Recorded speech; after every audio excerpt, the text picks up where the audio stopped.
Chapter 1045. Saint King Killing Formation 5. Heiyu shot into the sky with his origin energy machete, and he chopped at the sky with lightning speed. A magnificent ray appeared. It shot through the sky as if it could destroy the surroundings and immediately caused the space of the formation to violently tremble. Heiyu's machete had not even struck the formation, yet it had suffered great disruptions and showed signs of breaking apart. All the Saint Kings trapped in the formation stared unblinkingly at Heiyu. Their faces burned with greed and hope. There was no one present that Heiyu's powerful origin energy weapon did not tempt, but none of them had the courage to try and steal it. He has finally personally moved. How can this mere formation stop us, since he's someone who can even go up against Saint Emperors? All the Saint Kings who knew Heiyu's strength showed expression of relief. None of them believed the formation could withstand Heiyu's attack, as it was just too mighty. They all shivered inside just by standing to one side. At the same time, the illusory woman's eyes immediately lit up in the sealed room at the top of the divine hall. She said, "How can you people break through the illusory formation of 9 moons I personally cast down? I may not be able to use the full strength of the formation due to the limitations of my strength, but it's still not something Saint Emperors can break through. Even experts in the origin realm will need to expend a great effort to break through it. 9 moons as one." The woman formed a seal with her hands, which constantly changed before her chest. Immediately, the 8 other smaller moons that floated above the sculpture fused with the first moon and completely became one. All the people below Saint King stood blankly afar, as they watched everything unfold. To them, they had completely lost sight of the Saint Kings. An extremely huge moon stood in the previous location of the Saint Kings. It seemed extremely like the moon, illuminating the entire area with moonlight. The moon originated from the formation, which was extremely profound. The area within the formation was an independent space that trapped all the Saint Kings.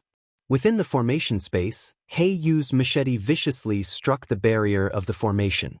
However, now that the 9 moons had fused as one, the formation's power had greatly increased. It was nowhere as weak as before, so Heiyu's attack on the level of Saint Emperors could only cause it to tremble gently after he struck. It stabilized very soon and did not shatter. This is impossible. All of the hopeful Saint Kings changed in expression when they witnessed this, as they immediately cried out. Disbelief filled all of them. This clearly stunned Heiyu as well. He lowered his head to look at his machete as disbelief clouded his eyes. The formation has suddenly become much more powerful. With its current strength, probably even Saint Emperors will struggle to break through it, Hong Lian said from beside Jianqin.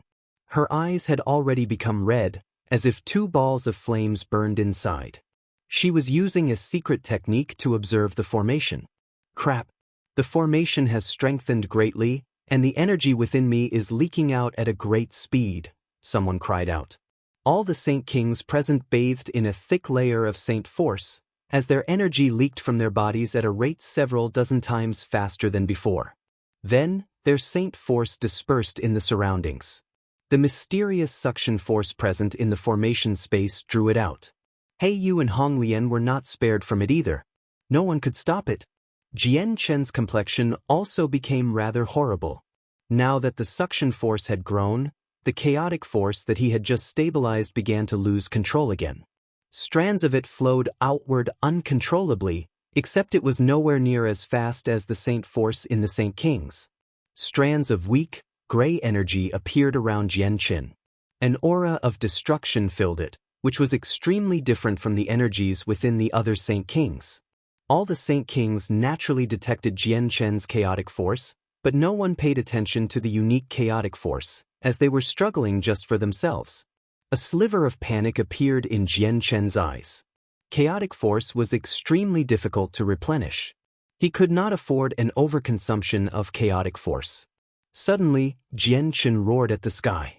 His eyes shone, as he poured all his strength into controlling the chaotic force. It immediately stopped flowing outward under his control, and the chaotic force around him also began to approach him bit by bit. It eventually returned into his body in the end. Just what is this power? I can clearly feel the greatness of this power, But why have I never seen it before? The illusory woman murmured in the room at the very top of the divine hall. She furrowed her brows in thought. Suddenly, she seemed to think of something.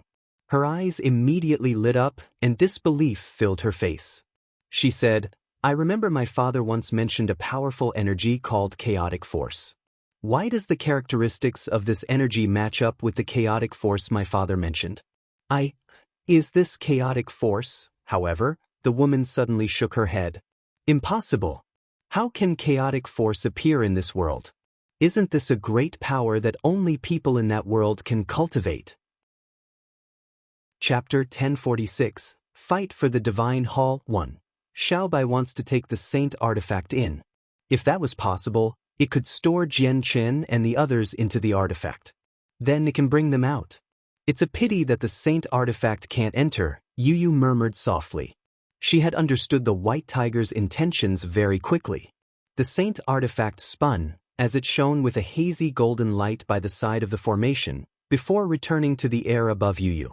It needed to keep Yu Yu safe. In the formation space, the White Tiger opened its mouth.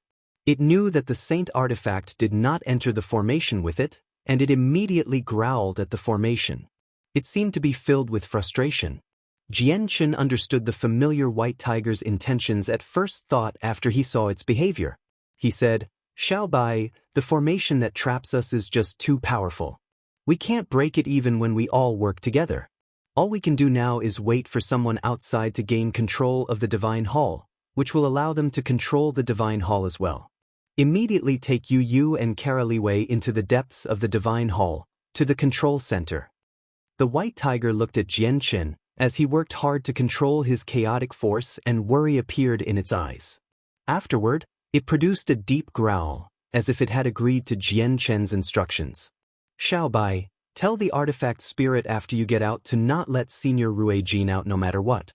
Keep him in the artifact space, until you leave the Divine Hall. Also, Xie Wang, who followed me in the Sea Realm, is still cultivating inside the artifact space. Get the artifact spirit to contact him and get him to protect you all as you venture into the depths. Jian Qin gave a long list of orders to the White Tiger. Whether the people trapped in the formation could leave would completely depend on the people outside. If they failed, all the Saint Kings inside would die. The White Tiger left the artifact space with Jian Qin's words. It arrived outside and recounted everything that Jian Qin had said, word by word, to the artifact spirit. Although the White Tiger could not speak human tongue, the artifact spirit could understand him since he was a spirit. He immediately informed Yu Yu and Caroliwei of Jian Qin's current situation.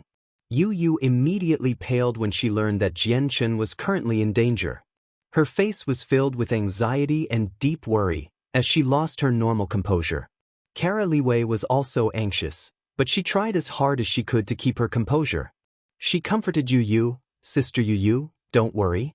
Don't we still have ways to save Jian Qin?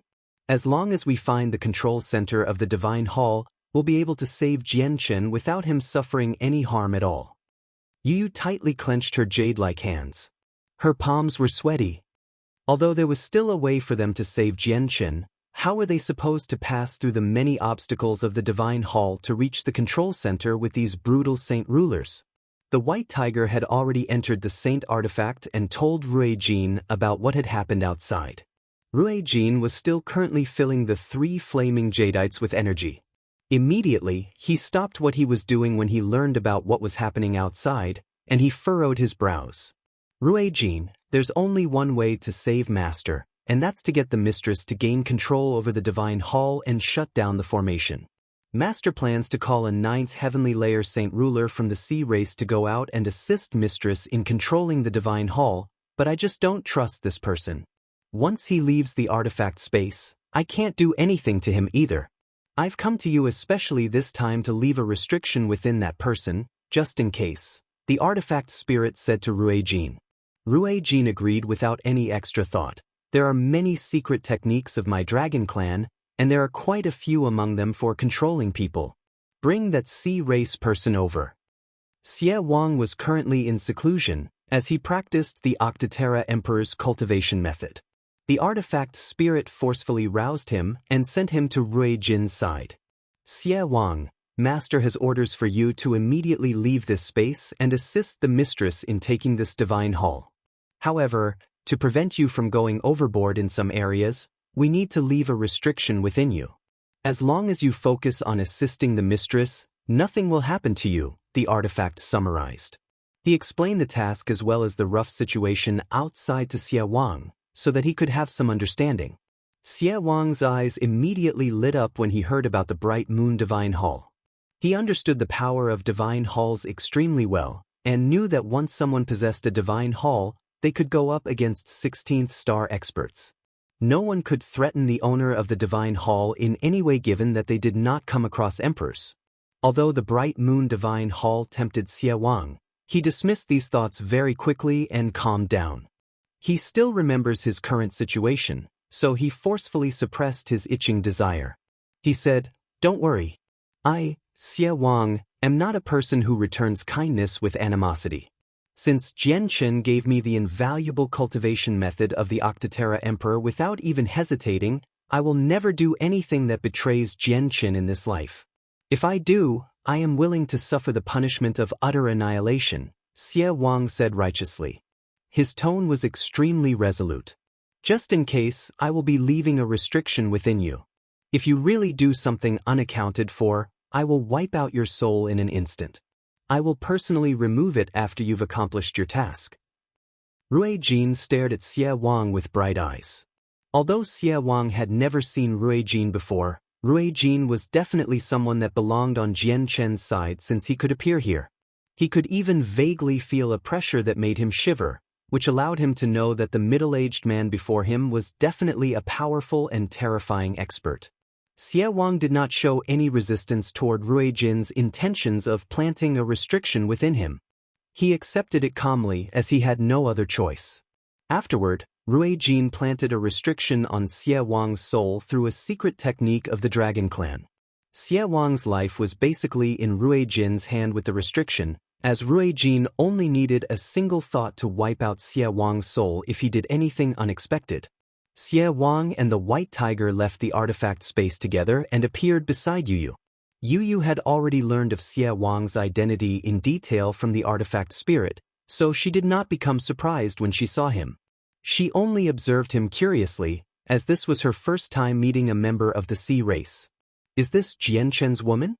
I never thought that her strength would be this bad." Xie Wang observed Yu curiously as well, and he immediately felt a sliver of surprise when he saw her strength. "Yu greets Senior Xie Wang. I shall be in your care." Yu greeted Xie Wang politely with a bow and did not refer to him in the casual fashion that Jianchen did. Xie Wang gained a good impression of Yu with how she behaved. He laughed aloud and said, "You're Jianchen's woman, so you're not an outsider anyway. There's no need for us to be so polite, so just spare the terms of seniority. Just call me Xie Wang." Xie Wang and Yu spoke some more, before focusing on the main problem.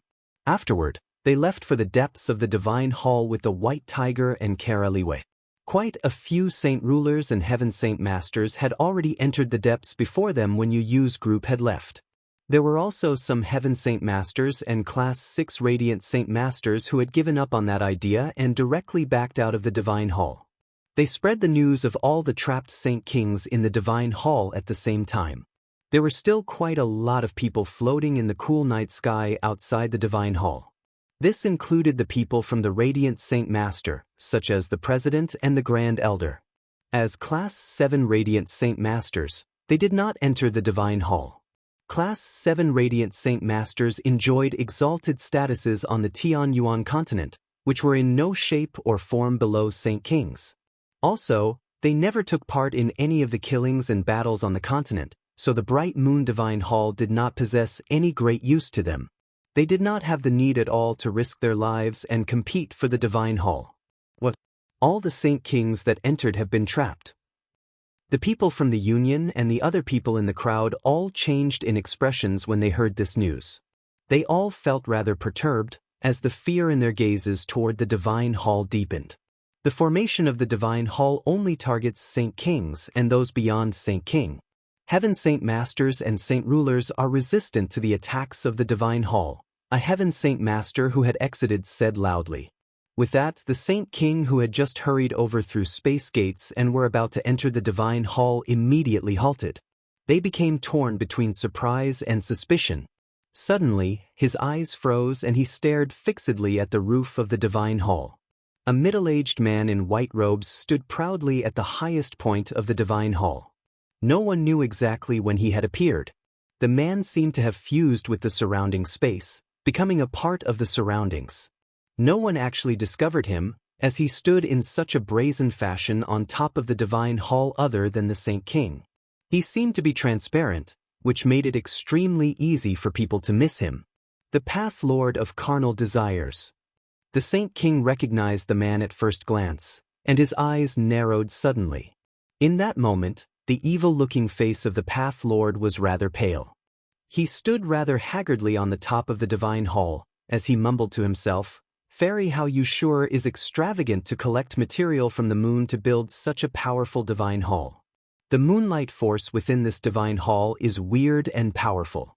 Also, the toughness of the divine hall cannot be compared with any ordinary divine hall. Even if I want to break through it, it'll be extremely difficult. It's a pity that the origin energy injured me last time. Origin energy is just too powerful.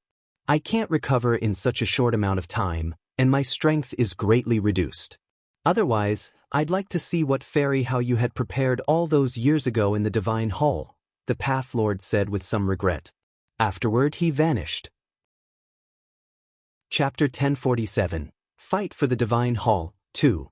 As the news of how the Bright Moon Divine Hall prohibited the entry of Saint Kings broke out, all the Saint Rulers and some Heaven Saint Masters could no longer resist their teeming desires. They all excitedly charged into the Divine Hall. Since all the Saint Kings within the Divine Hall were now trapped, they were the most powerful people as Saint Rulers. This reignited the flames of hope within these Saint Rulers, as if the Bright Moon Divine Hall was now just right before them, waiting for them to take it. As these people entered, the number of people within the Divine Hall constantly increased. There were people as powerful as the 9th heavenly layer of Saint Ruler, and people as weak as newly broken through Heaven Saint Masters. Half of the Saint Rulers from the Radiant Saint Master Union had entered the Divine Hall as well. However, none of the Class 7 Radiant Saint Masters entered. Instead, they all remained outside and waited. They did not leave though, as they wanted to anticipate the person that the Divine Hall ended up with in the end. Yu and Caroliwei made their way toward the depths of the Divine Hall under the protection of Xie Wang and the White Tiger. The palm-sized saint artifact followed behind them closely and remained above Yu's head at all times. On the highest floor of the Divine Hall, the illusory woman remained seated on the pure white piece of jade with her eyes closed. Everything that went on in the Divine Hall was under her control. The woman slowly opened her eyes. She appeared to be in thought as she mumbled, "Originally, I wanted to attract some geniuses in here so I could take their bodies. Then I can cultivate from the start again, but it seems like there is no need to do that at all with the look of things right now. There's already an even better option. That works as well. The origin energy in this world has been sealed up. Even if I take a body for myself, I won't be able to break through Saint Emperor and reach the origin realm. However, the chaotic body is not similarly limited. However, who set down that formation in the distant outer space? Why did they seal up origin energy? It's a pity that the formation is just too powerful. I can't break through it at all, or how would how you, end up in a state like this? The layout of the Divine Hall was extremely complicated. Hallways intersected again and again, which made it extremely easy for people to get lost. It was like a maze. Yu and the others became lost very quickly. They traveled recklessly through the intersecting hallways and the tunnels that would appear from time to time. They hoped that they could find the correct way. They had tried leaving down marks in places where they had traveled through, but it was impossible to leave a mark anywhere within the Divine Hall.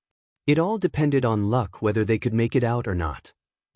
They would come across a few Heaven Saint Masters and Saint Rulers from time to time, as they made their way through the maze-like hallways, but no conflict ensured. There would also be some Saint Rulers who wanted to join Yu's party, but they were all turned down. They had been trapped within here for 3 whole days before they finally found the correct way out. They arrived on the 2nd floor, but did not come across any dangers during that time. It seemed like the divine hall did not possess dangers that targeted saint rulers and those below. In these 3 days, saint rulers and heaven saint masters constantly entered the divine hall from outside. The number of people within the divine hall grew to several thousand, though most of them were heaven saint masters. The news of the trapped saint kings had already spread to the 10 protector clans and various ancient clans, which immediately shocked them greatly. The protector clans viewed this with great importance. The saint kings immediately hurried from the protector clans. They stopped outside, as they discussed the methods to save them with their brows furrowed. Even saint kings from Mercenary City had personally come.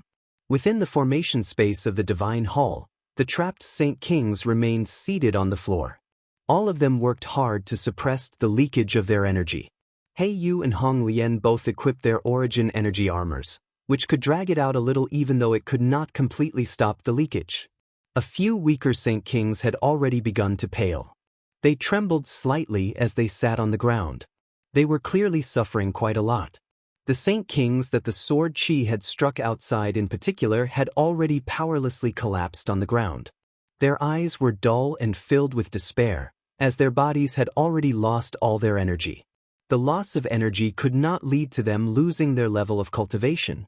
Even with all their energy gone, they could just replenish it outside, and they would return to how they were before without much time.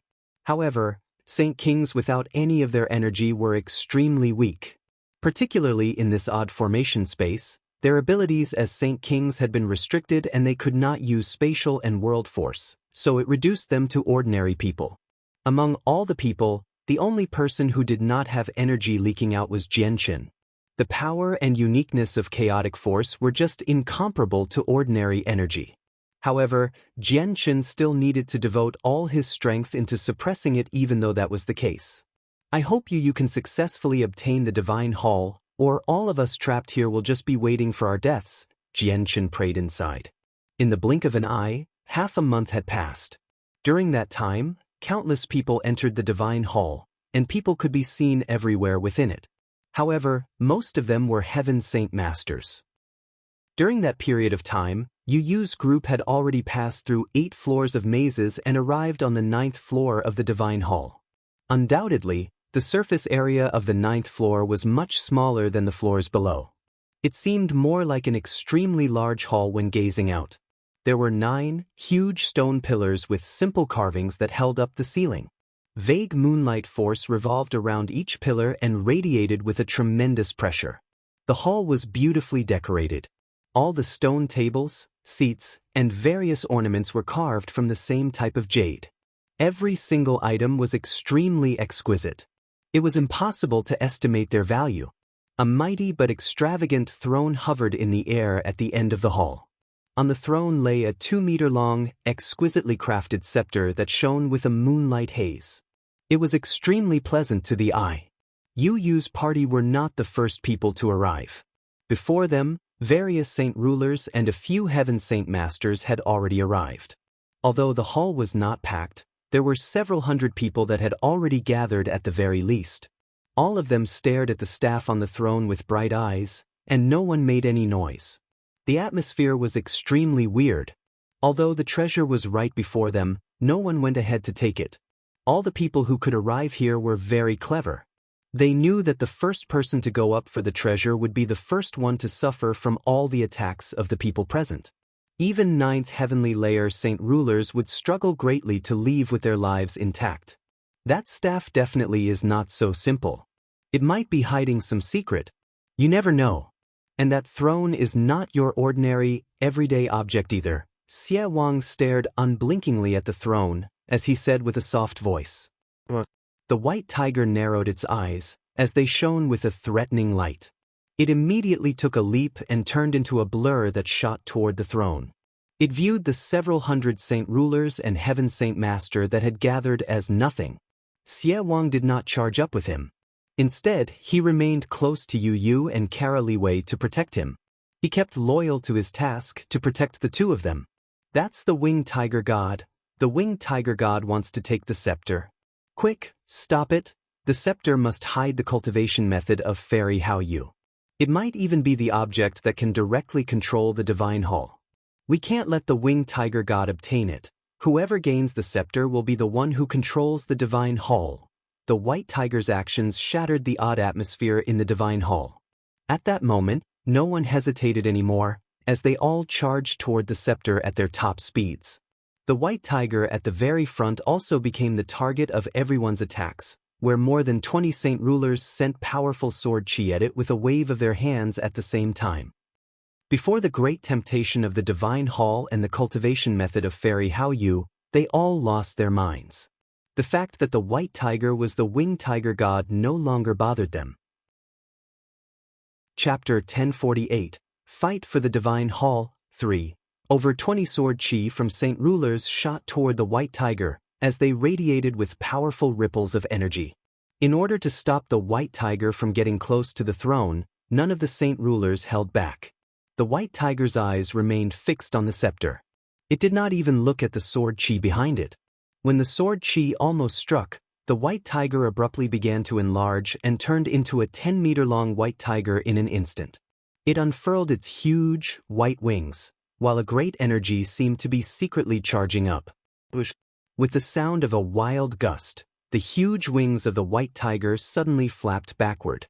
Two huge whirlwinds immediately formed and quickly collided with the sword chi from behind. After it enlarged, the speed of the white tiger skyrocketed. It shot toward the scepter like an arrow, several times faster than before. The powerful sword chi collided with the whirlwinds the white tiger produced. With a muffled boom, the sword chi all shattered into pieces from the spinning wind, and the whirlwinds continued onward without dispersing after blocking the attacks. The whirlwinds obstructed the saint rulers that pursued behind the white tiger, which allowed it to approach the huge, hovering throne successfully. There was nothing protecting the throne, so the white tiger leaped onto it without coming across any obstructions. It gripped the scepter with its mouth, before returning along its previous route. It leaped in Yu Yu's direction in the form of a faint blur. The winged tiger god has taken the scepter. Quick, steal it back. Fairy Hao Yu's treasure is right before our eyes. Quickly stop the winged tiger god. Whoever who gets the scepter will be the one who obtains a fortuitous encounter. With the scepter taken, all the people immediately began to churn. There were a few people who were unwilling to see the scepter taken just like that before them. So, they fanned on everyone as they stood on the ground. Everyone had become green with greed. In that moment, all the saint rulers within the hall began to move. They encircled the white tiger with extremely great teamwork and surrounded it from all directions.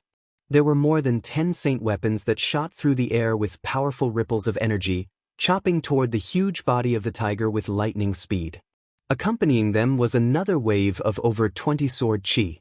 The attacks formed a shapeless net in the air that sealed out all routes of escape for the white tiger, as the attacks fell down like a blanket. The white tiger stopped midair awe-inspiringly. It looked around with a threatening light in its eyes, before throwing its head up. It tossed the scepter high up into the air, which allowed it to open its mouth and produce an earth-shaking roar. Immediately, visible sound waves quickly began to expand with the white tiger as the epicenter. The sound wave possessed an unimaginable force. When it collided with the saint weapons of the saint kings and the sword chi, all the sword chi dissipated, while the saint weapons in the hands of the saint rulers trembled violently.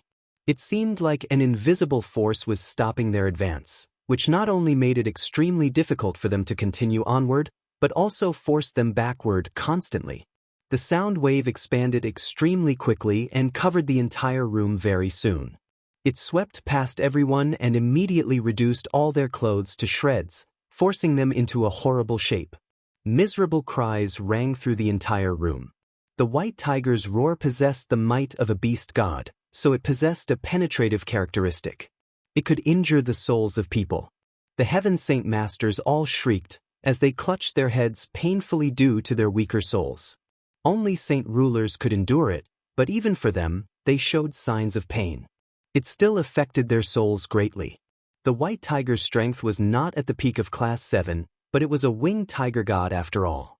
It possessed inherited memories and could learn powerful abilities, while its battle prowess was shocking. Just the might of its roar was enough to shock many ninth heavenly layer saint rulers. The combined attacks from several dozen saint rulers collapsed from the roar. The white tiger did not continue to bother with them. It caught the scepter as it fell down. Then, it bounded toward you. Leave the scepter, or you won't be leaving today.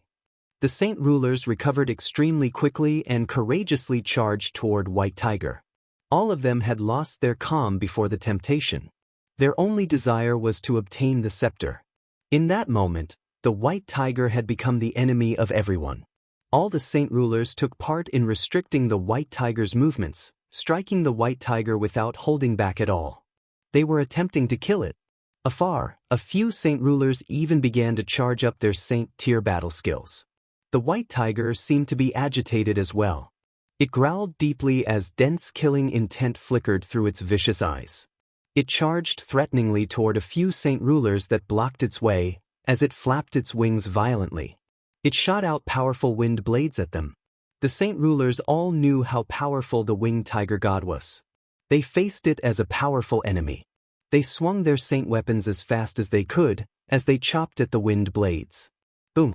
The wind blades and saint weapons collided, which immediately produced a powerful ripple of energy. The wind blades dispersed, while the powerful force of the collision and the wave of energy knocked back the saint rulers. They all quickly shot backward. At this moment, around a dozen saint rules that shot over from the sides approached the White Tiger as well. All their saint weapons shone with a blinding light as they chopped through the space. They were approaching the White Tiger with lightning speed. The White Tiger's fur began to glow with a hazy white light as it blocked the full-powered attacks from the saint rulers with its wings. When the saint weapons landed on the wings, all of the saint rulers felt like their lightning-fast attack had landed on soft cotton.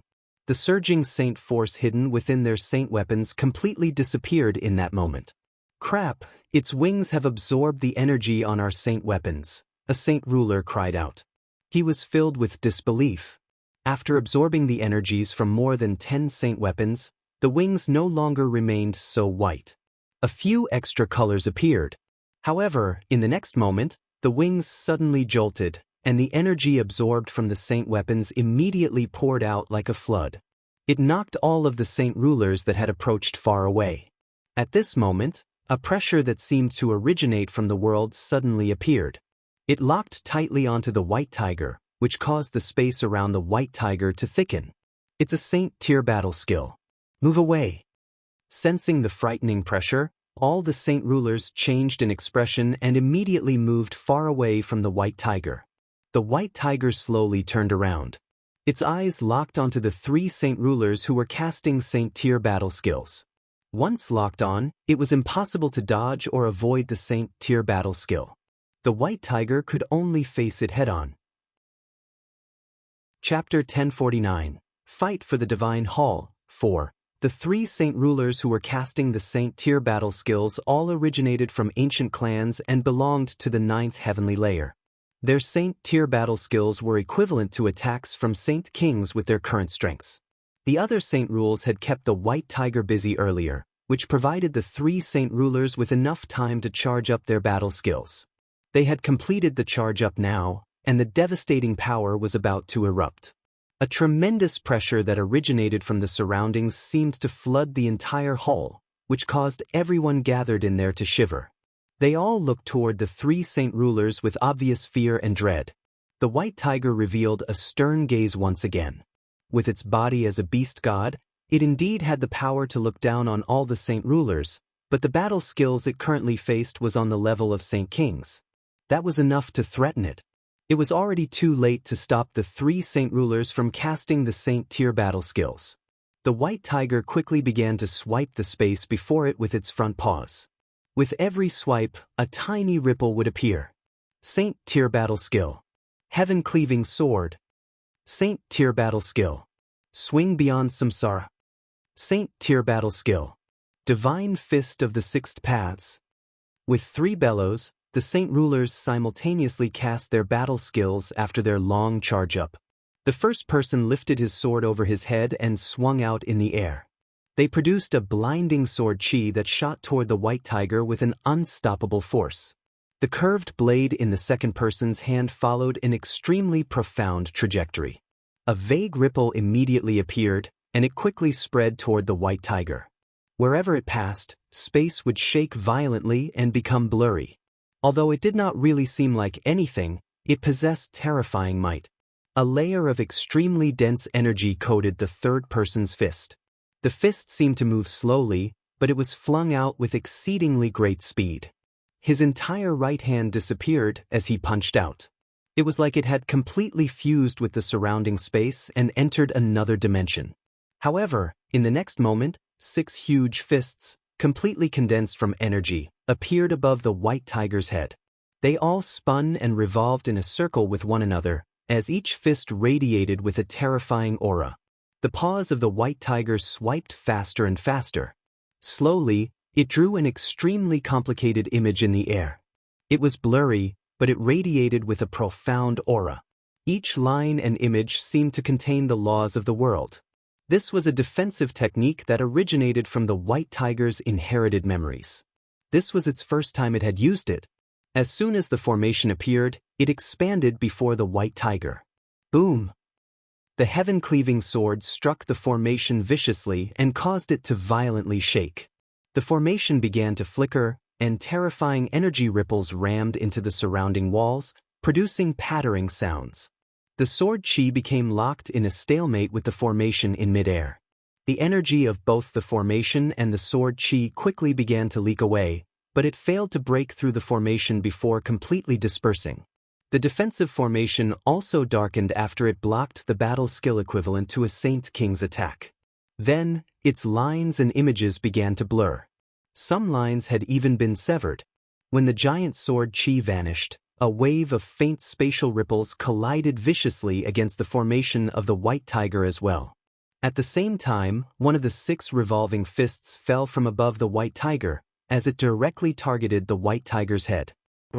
The white tiger shook its head and directly tossed the scepter in its mouth in Yu Yu's direction. Afterward, it produced an earth-shaking roar at the sky.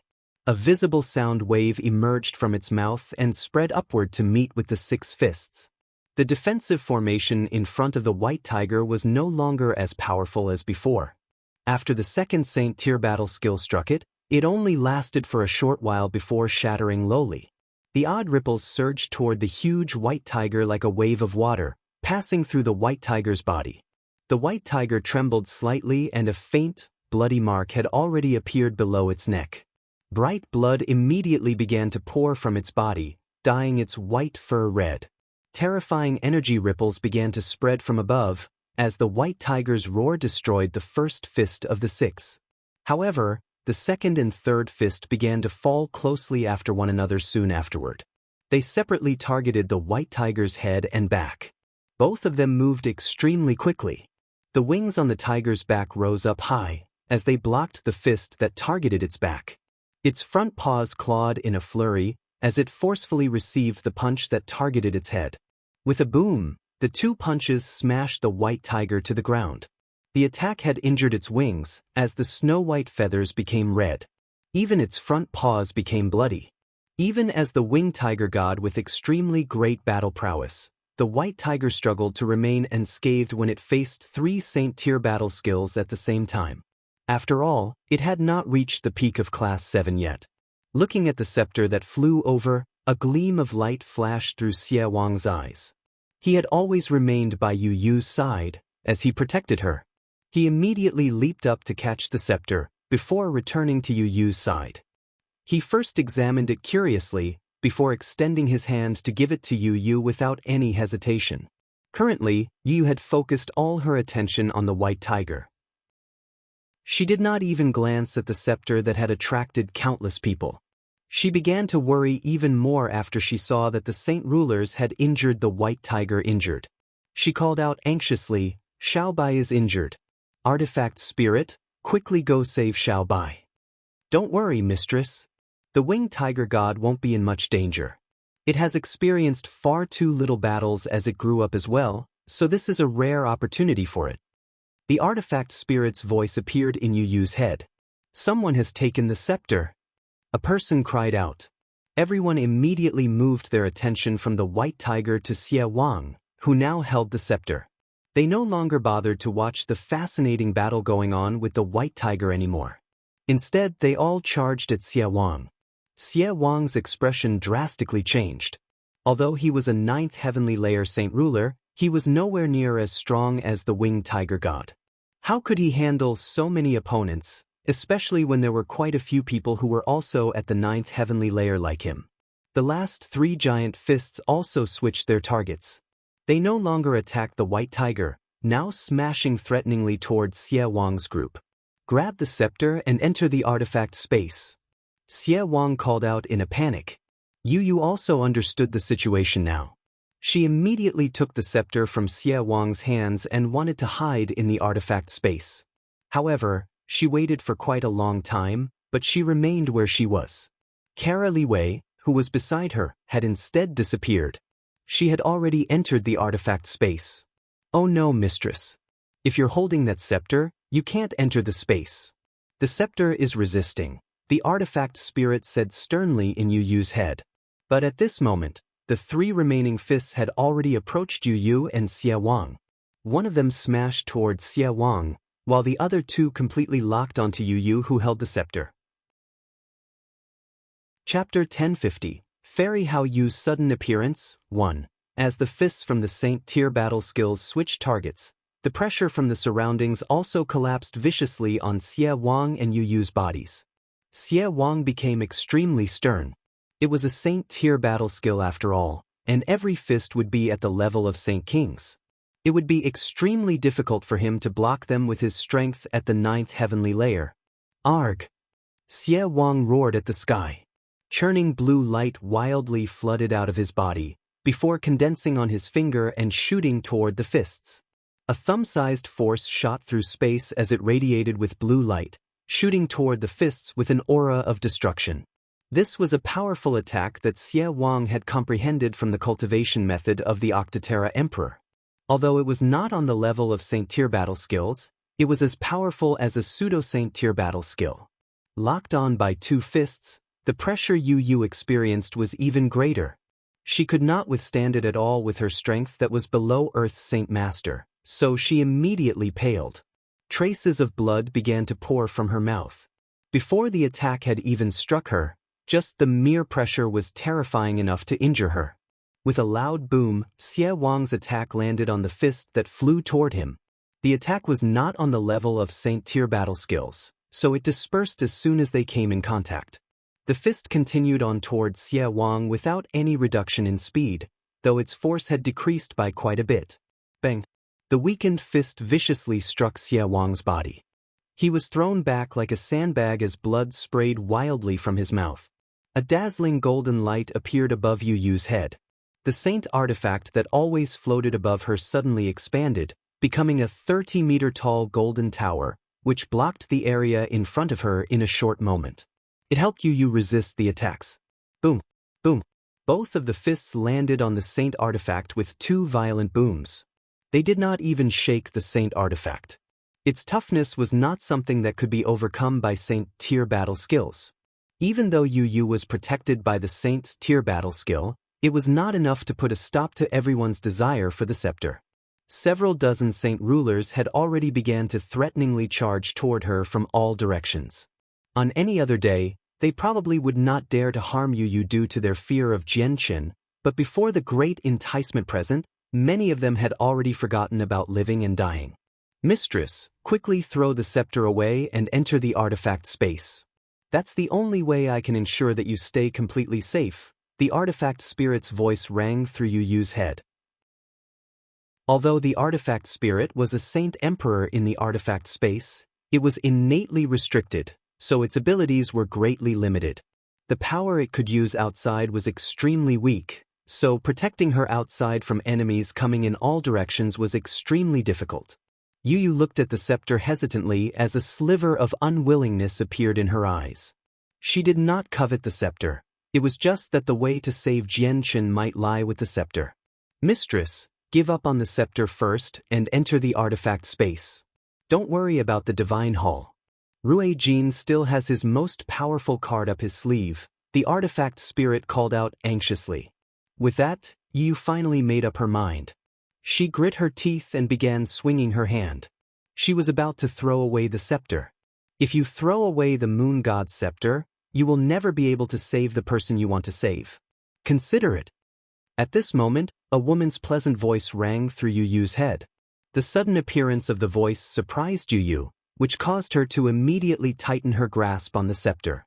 She clutched it tightly and looked around in surprise, as if she wanting to find who the speaker was. You have not thrown away the moon god's scepter. You have made a choice. Don't worry, you'll be fine. The same voice rang in Yu Yu's head. It was extremely obscure, and only Yu Yu could hear it. However, she could not tell where it came from. Suddenly, the scepter in Yu Yu's hand exploded with bright light. An extremely terrifying energy erupted from the scepter, sweeping into the surroundings in the form of a storm. It flung all the saint rulers that charged toward her afar. Even the saint artifact floating above her head was unable to avoid it. It too was knocked far away by the powerful force. The energy from the scepter did not distinguish between enemies and friends. Other than Yu Yu, everyone, including the white tiger, Xia Wang, and the saint artifact, were flung far away. In the blink of an eye, everyone had disappeared within a radius of several hundred meters from Yu Yu. She seemed like the only one present as bright moonlight surrounded her.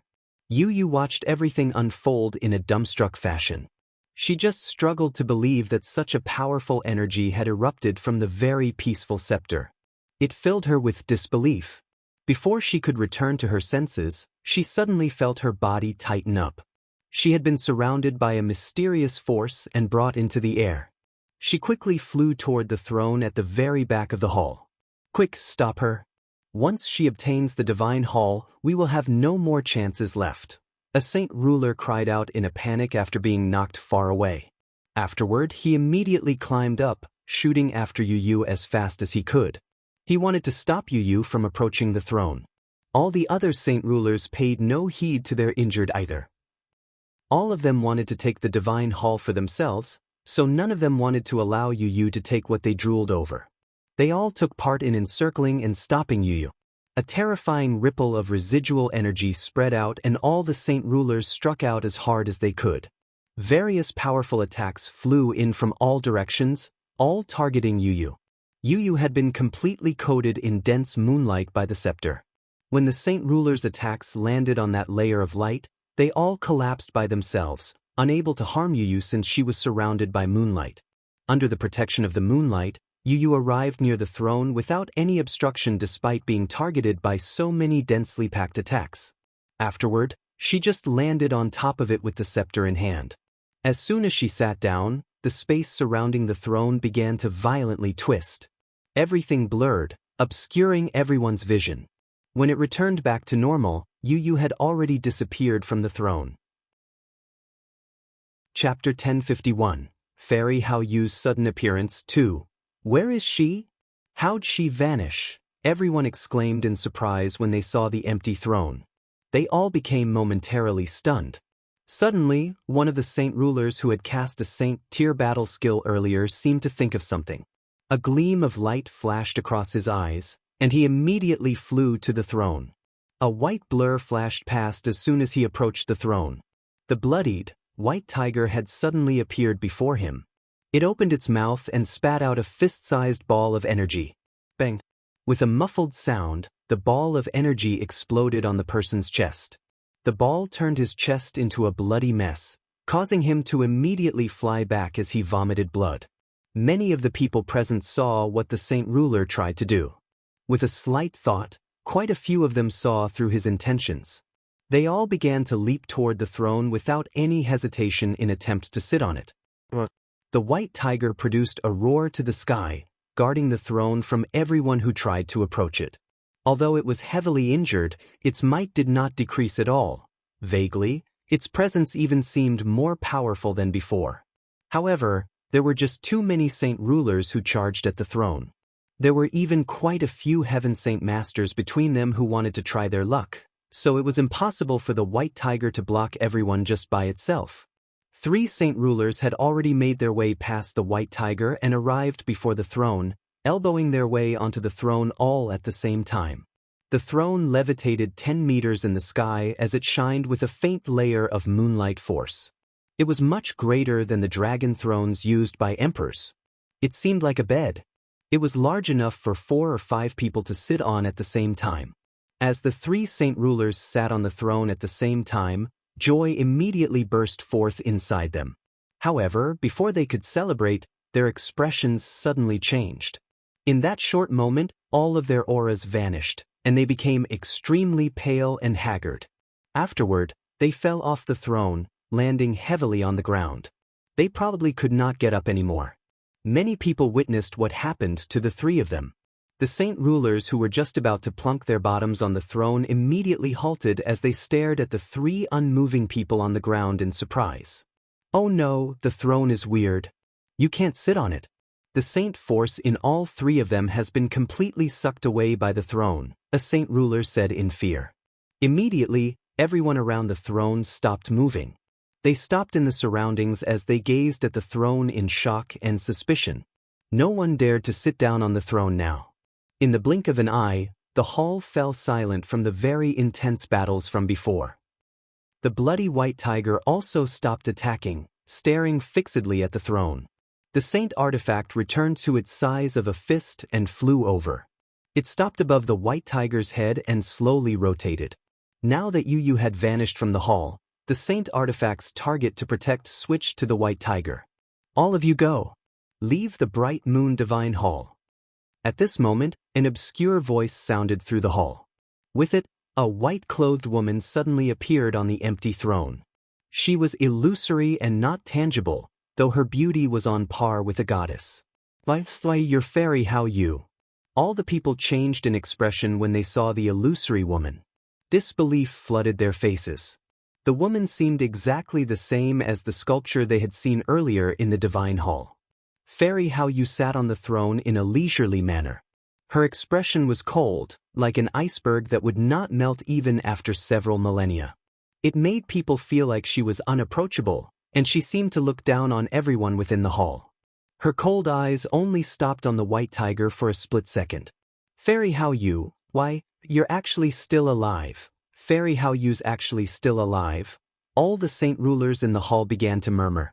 They became extremely emotional. Fairy how you was a supreme expert several tens of thousand years ago. She was known as the strongest saint emperor, and the strength she possessed was at a terrifying level. Yet now, she, who was supposed to be dead, was actually still alive. It was a stirring and unexpected piece of news. Many saint rulers had already dropped to their knees within the hall. They bowed courteously to the woman. Some of them even cried out that they wanted to take her to take them in as disciples. Fairy how you furrowed her brows as a sliver of impatience appeared on her face. She coldly said, "All of you get out. From now on, the divine hall forbids the entry of all people." Fairy how you waved her hand and a ball of powerful moonlight force began to radiate from the throne. It sent everyone there to the first floor. In the blink of an eye, the top floor of the divine hall became empty. Everyone was gone, and soon afterwards, Fairy how you disappeared from the throne as well.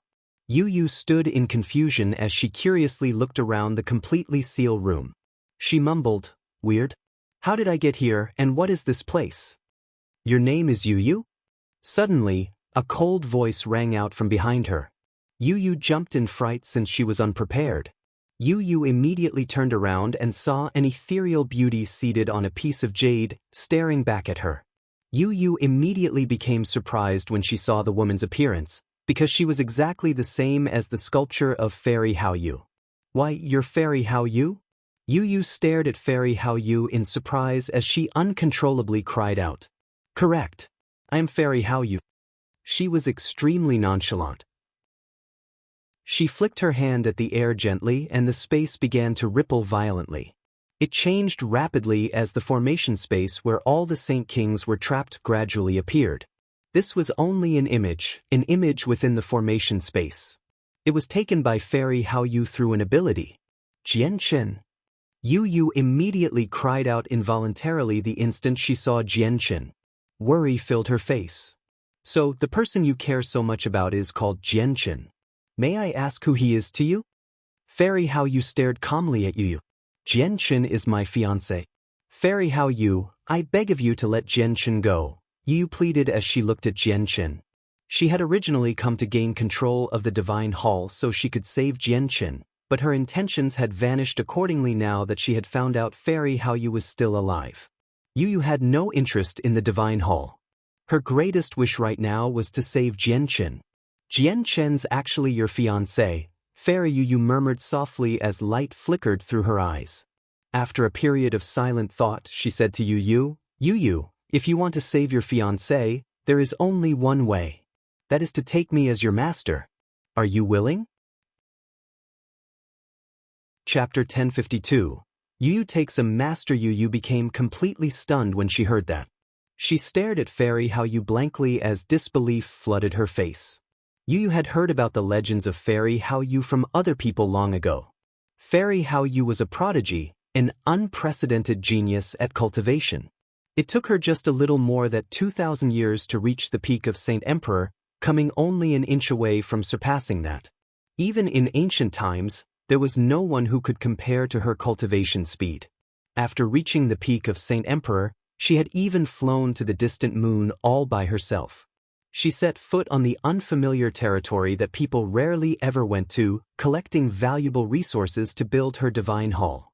Her abilities were so great and her powers were so outstanding that even among all the Saint Emperors, there was rarely anyone who could match up to her. Currently, the great Fairy Hao Yu actually wanted to take her as a disciple. Great joy flooded her entire spirit in that instance, making it difficult for her to return to her senses in a short amount of time.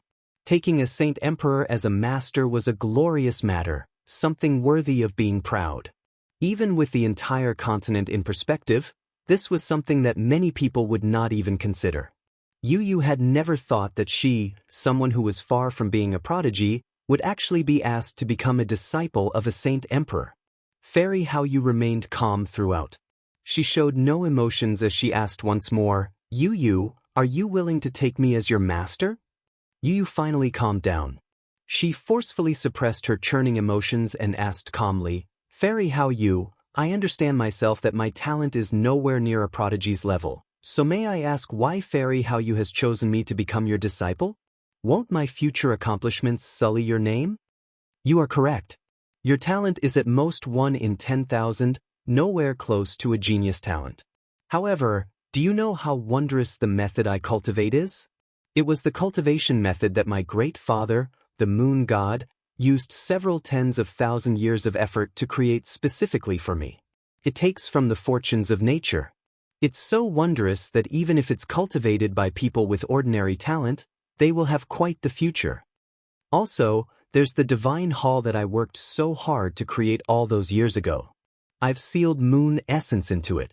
I only need to use a portion of it to modify your body using a secret technique and have you undergo a rebirth, so that your body becomes set for cultivation. Fairy Hao Yu guaranteed. What? Your cultivation method was created by your father after several tens of thousand years? I've only heard that Saint Emperors have a lifespan of 10,000 years. Is your father a supreme expert who surpassed Saint Emperor? Yu stared at Fairy Hao Yu in surprise. A sliver of disdain flashed through Fair Hao Yu's eyes when she heard about surpassing a Saint Emperor. She said, the origin realm's nothing. If the origin energy in this world wasn't sealed on the distant edge of outer space, I would have reached the origin realm long ago. As for my father, you will understand after you become my disciple. Yu immediately dropped to her knees and said, I am indebted to Fairy Hao Yu's kindness. I, Yu, am willing to become your disciple. Disciple greets master. Yu bowed her head 9 times to Fairy Hao Yu. Fairy Hao Yu finally showed a slight smile on her illusory face. She said, my obedient disciple, get up quickly. You are my first disciple. With that, an invisible force lifted Yu up. Afterward, Fairy Hao Yu continued, the moon god scepter in your hands was a scepter I made after collecting materials according to the design of my father's scepter. Now your master no longer needs it. I've sealed a portion of moonlight force into the scepter, so carry it with you in the future. It can protect you. Yu examined the scepter. It was made out of some unknown crystal and was as light as a feather. She could not feel any weight at all. The entire scepter was clouded by a faint layer of moonlight force, shining with a hazy glow. Vaguely, she could see a simple pattern on the scepter. Master, disciple has some questions. Could everyone who obtained the scepter arrive here and be taken as a disciple of Master? Yu asked. Fairy Hao Yu proudly smiled and said, There's no one in the world who has the right to become my disciple, and I had no intentions of taking one before. When the divine hall suddenly appeared, I had my own intentions. The scepter is useless to those who would have gotten a hold of it. They can't take it out of the hall anyway, but I changed my mind later on due to some reasons, which is why I made an exception to take you as my disciple. Because of Jianchen? Yu probed. She recognized the reason why Fairy Hao Yu had taken her in as a disciple long ago. It was because of Jianchen. Alright, don't ask any more, my dear disciple. All you need to understand is that Master has no ill intentions toward you. Master's original disciple and only exists in the form of a soul now. This is why Master will be extremely limited in her abilities to assist you when you come across dangers in the future. However, once you cultivate my method, I will give you control of the Divine Hall. The Divine Hall is something I was proud of when I made it all those years ago, so it's extraordinarily tough. There's also layers upon layers of formations in the Divine Hall, so as long as you have it protecting you, even experts in the Origin realm will be kept busy for a while. The name of the cultivation method is the Mirror of the Moon God. If it is practiced with a special constitution, the rate will be greatly increased. Allow Master to assist you in rebirthing with the moon essence sealed within the Divine Hall. I'll pass the cultivation method on to you after that. Then you can control the Divine Hall and save the person you want to save. Although Fairy Yu Yu was in the form of a soul, she still possessed supreme control over the Divine Hall. With a single thought, extremely dense moon essence gathered from the surroundings, slowly approaching Yu Yu in the form of the light of a rainbow. Afterward, all of it entered her body, improving her talent by modifying her constitution. As she watched Yu Yu be coated by the thick layer of moon essence, Fairy Hao Yu suddenly seemed to fall into a trance. She thought, Father, your daughter's not dead. Very soon, I'll be able to return to your side, and then I will tell you about Nan Potion's scheme. Nan Potion has wild ambitions. He wants to take your position as the leader of the Moon God Hall. Now that so many years have passed, I wonder if you're fine? Has the Moon God Hall fallen into Nan Potion's hands? As she thought, her illusory face suddenly became filled with deep worry. At the same moment, the huge formation still took up the same amount space on the first floor of the Divine Hall just like before, filling up a large portion of the hall where the sculpture was.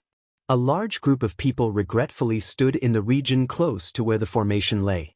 A few of them were even dejected, as if their souls had disappeared.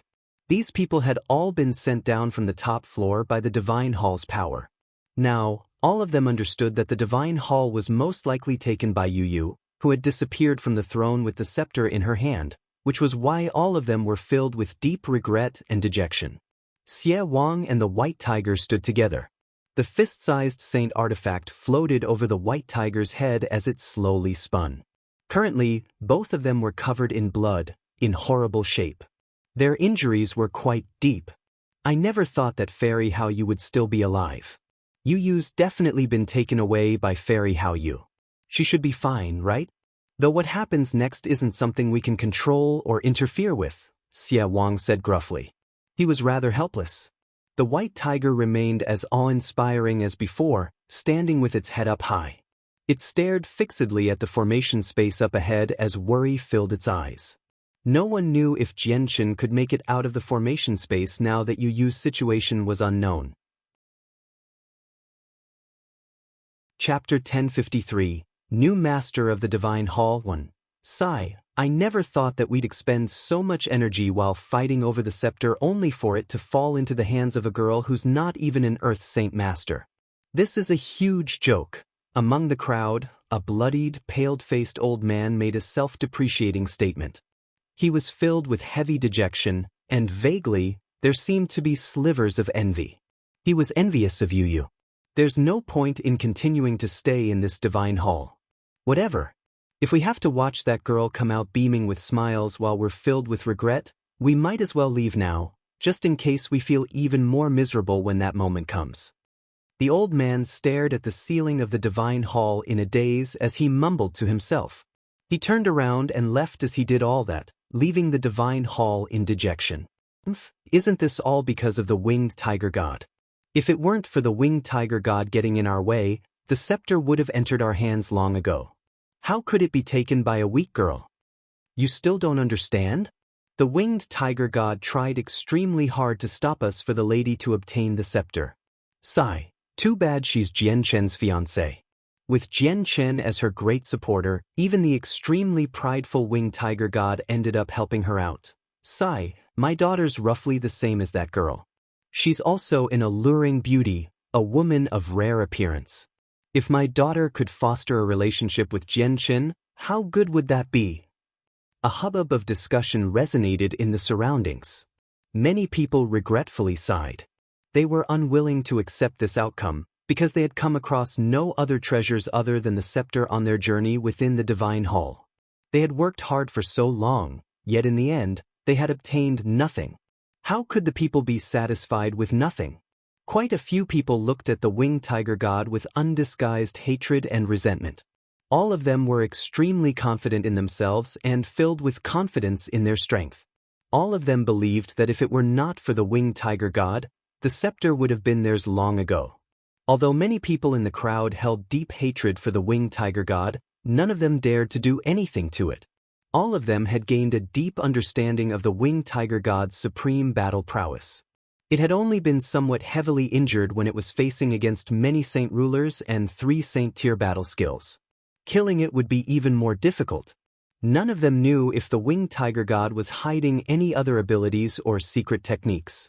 All the people within the divine hall were sent to the same place by the power of the divine hall, so in that instance, the number of people on the first floor suddenly exploded. It became densely packed, almost filling up all the remaining space of the divine hall. The people who were still in the mazes before and had yet to reach the final floor learned about what had happened. They were filled with despair and regret. They all left the divine hall in low spirits after a short while. People constantly left the divine hall, causing the number of people to rapidly fall. In the end, only around 100 people remained, including the winged tiger god and Xia Wang. All of them stared at the formation where the Saint Kings were trapped in worry. The illusory fairy Hao Yu had already left where she sat before in the sealed room. She left the piece of jade for Yu. Currently, Yu lay on the piece of jade and was enveloped by a thick layer of moon essence. With her eyes closed, the dense moonlight force around her constantly seeped into her body, rapidly improving her body. Fairy Hao Yu stared at Yu in mixed emotions as the moon essence enveloped her. She thought, the mirror of the moon god was specifically created by my father for me. The cultivation method is extremely profound in that it takes from nature itself. My father once told me that I was the only person who could cultivate with it. Any other person who uses it will become eternally doomed. I wonder if passing this cultivation method on to Yu was the right decision. Though, Father also once told me that the people who try to use this cultivation method will face the drawbacks once they break through the origin realm and attain godhood. Meanwhile, it will be extremely difficult for Yu to reach Saint Emperor within her life. Even with the support of heavenly resources, her limit will only be Saint King at most.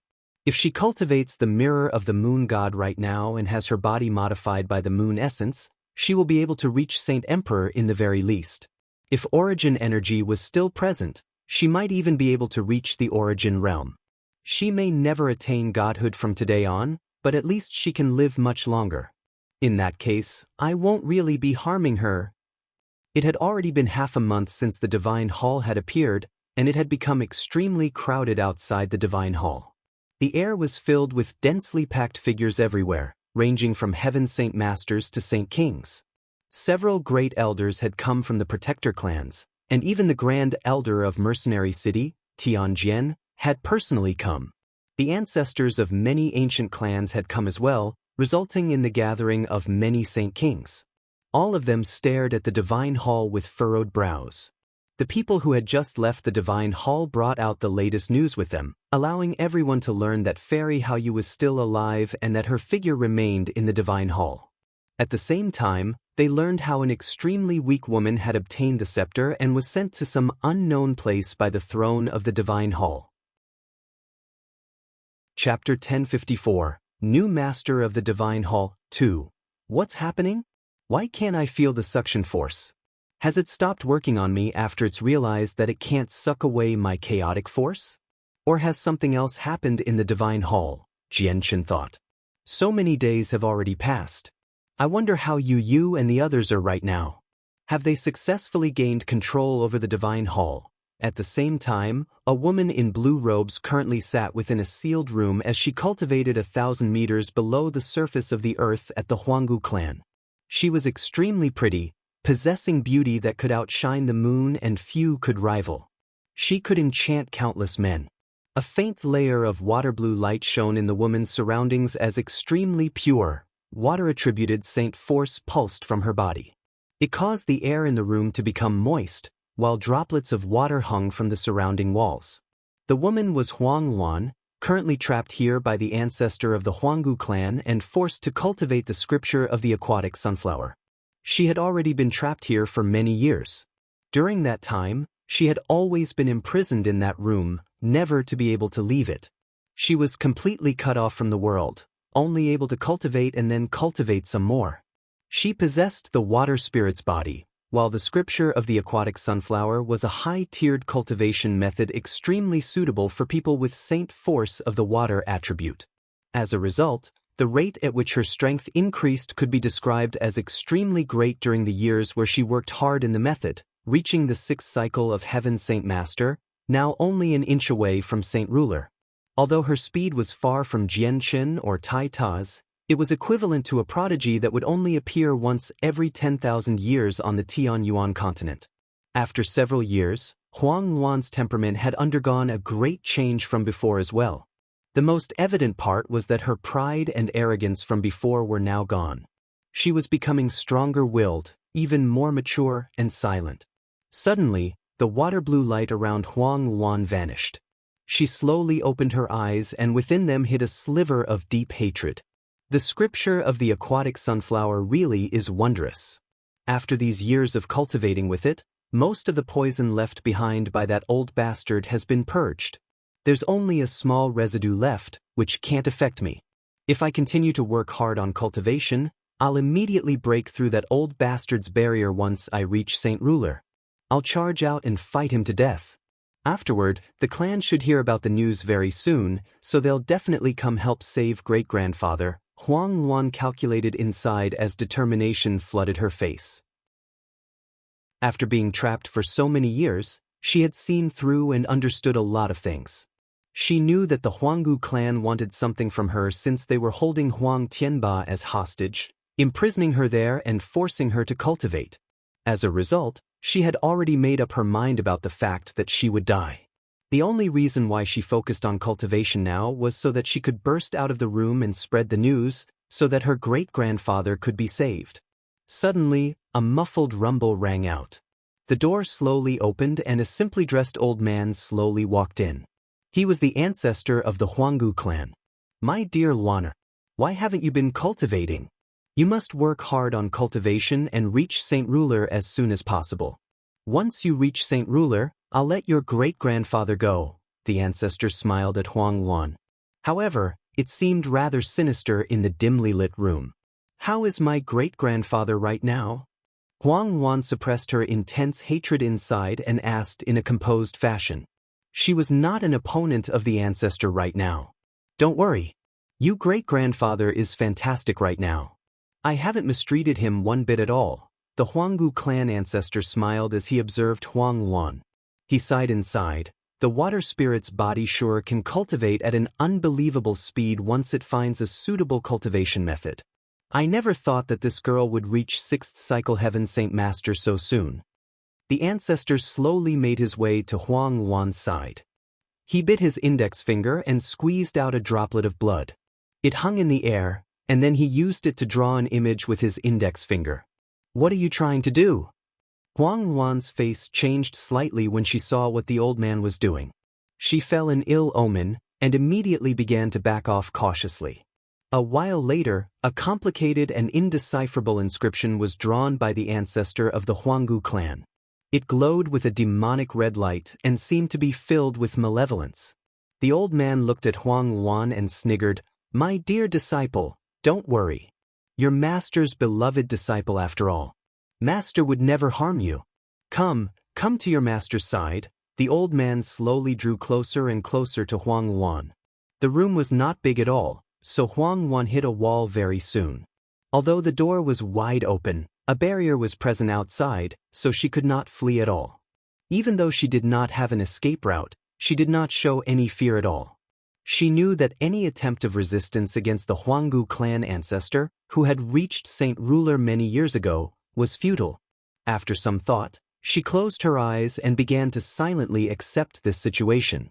The old man arrived before Huang Wan and sinisterly smiled. He slowly guided the inscription at the tip of his finger to the region between Huang Wan's eyebrows. As soon as the blood-red imprint came in contact with her skin, it disappeared into her head. Huang Wan suddenly began to show signs of pain, and she moaned in uncontrollable agony. She felt her head ache with extreme pain, as if her soul was being ripped apart. The old man's smile became even more sinister after the formation had successfully entered Huang Wan's head. A long while later, the pain in her head finally began to slowly recede. She stared at the old man with a rather pale face and coldly asked, "What was that before? What did you do to me?" "This is called the blood servant's imprint. I learned it recently from an ancient scripture. The blood servant's imprint won't cause you any harm. All it does is connect our fate. If I die, you die too." The ancestor slowly explained as he sighed a breath of relief inside. "Now it'll be easy. I've planted the imprint in the girl, so I'll be safe even if Jian Qin or the 10 protector clans come knocking on the door. I hope this girl can reach Saint Ruler a little after. Once she reaches Saint Ruler, the potential of the water spirit's body will be completely activated as well. At that time, if I absorb all her hidden potential and strength as a human cauldron, I'll reach Saint King immediately. I might even be able to reach Saint Emperor in the future." Chapter 1055. New Master of the Divine Hall, 3. The ancestor of the Huanggu clan left, and the heavy door slowly slammed shut. Only Huang Wan was left in the dim room. Huang Wan did not show any panic or fear even though she was now bound by the blood servant's imprint. She was extremely calm. She had already accepted her death long ago, so she did not care at all that her life was in someone else's hands. Huang Wan returned to the center of the room and sat down. She was dazed as memories filled her eyes. She mumbled, "Jian Qin, I wonder where you are. How have you been in these years? Have you ever thought about me or missed me?" "Jian Qin, every moment when we were together as well as every little matter that occurred between us will be deeply embedded in my head. I will never forget you. All that can be blamed is fate. I cannot be with you forever. In the future, we may never meet again. I never thought that my last time seeing you was when we separated all those years ago." Huang Wan suddenly became sorrowful. 2 clear streaks of tears flowed uncontrollably down her cheeks. They landed on the cold floor and splashed apart. Deep sorrow filled the room. The fallen tears were like Huang Wan's heart, completely shattered and split into countless pieces. In the blink of an eye, another half a month passed. All the Saint Kings from the Protector clans and ancient clans, as well as the Saint Rulers, stood scattered in the air around the Divine Hall. During that half a month, no one had left. They remained where they were, while the people of the Protector clans and Mercenary City all tried to think of ways to save their people trapped inside. The remaining Saint Rulers all remained there to watch it all unfold, and also to find out who the Divine Hall would belong to in the end. During that time, the people from the Protector clans used countless methods and had attempted countless times, but it all resulted in failure. The Divine Hall's toughness was incomparable to other ordinary Divine Halls. They could not open the Divine Hall even when all of them tried as hard as they could. They even struggled to leave a mark on it. So many days have passed already and they still haven't come out. There's no news of you either. I wonder what the situation is like inside. If it keeps dragging out, it will be detrimental to the people trapped inside, growled a great elder from the Shenshao sect. He was extremely stern. We've called from outside for so many days, and even attacked the Divine Hall, but the Divine Hall does not respond at all. All it does is float here and absorb moonlight force. I think Fairy Hao Yu's dead. If this continues, the people inside will definitely face life-threatening danger. This is why I would say that why don't we, the 10 clans, use our clan treasures, the Emperor armaments, and smash through the entrance of the Divine Hall in one stroke. A burly, middle-aged man in black robes also spoke his mind. He was a great elder from the Yangji sect. All the great elders of the Protector clans changed slightly in expression when they heard about using the Emperor armaments. They became hesitant. The Emperor armaments of the Protector clans were not any old Emperor armament. They were weapons formed and strengthened from the fusion of dozens or even 100 Emperor armaments through a secret technique over countless years. It combined all their power, so it possessed extremely great might. Using it would result in extremely great backlash to all of them, and they would all be injured. The Saint Kings trapped within the formation space of the Divine Hall had all lost their powers and collapsed on the ground, including He Yu and Hong Lian.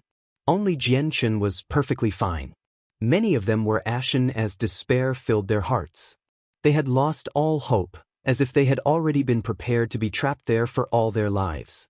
At this moment, the formation space suddenly began to violently shake.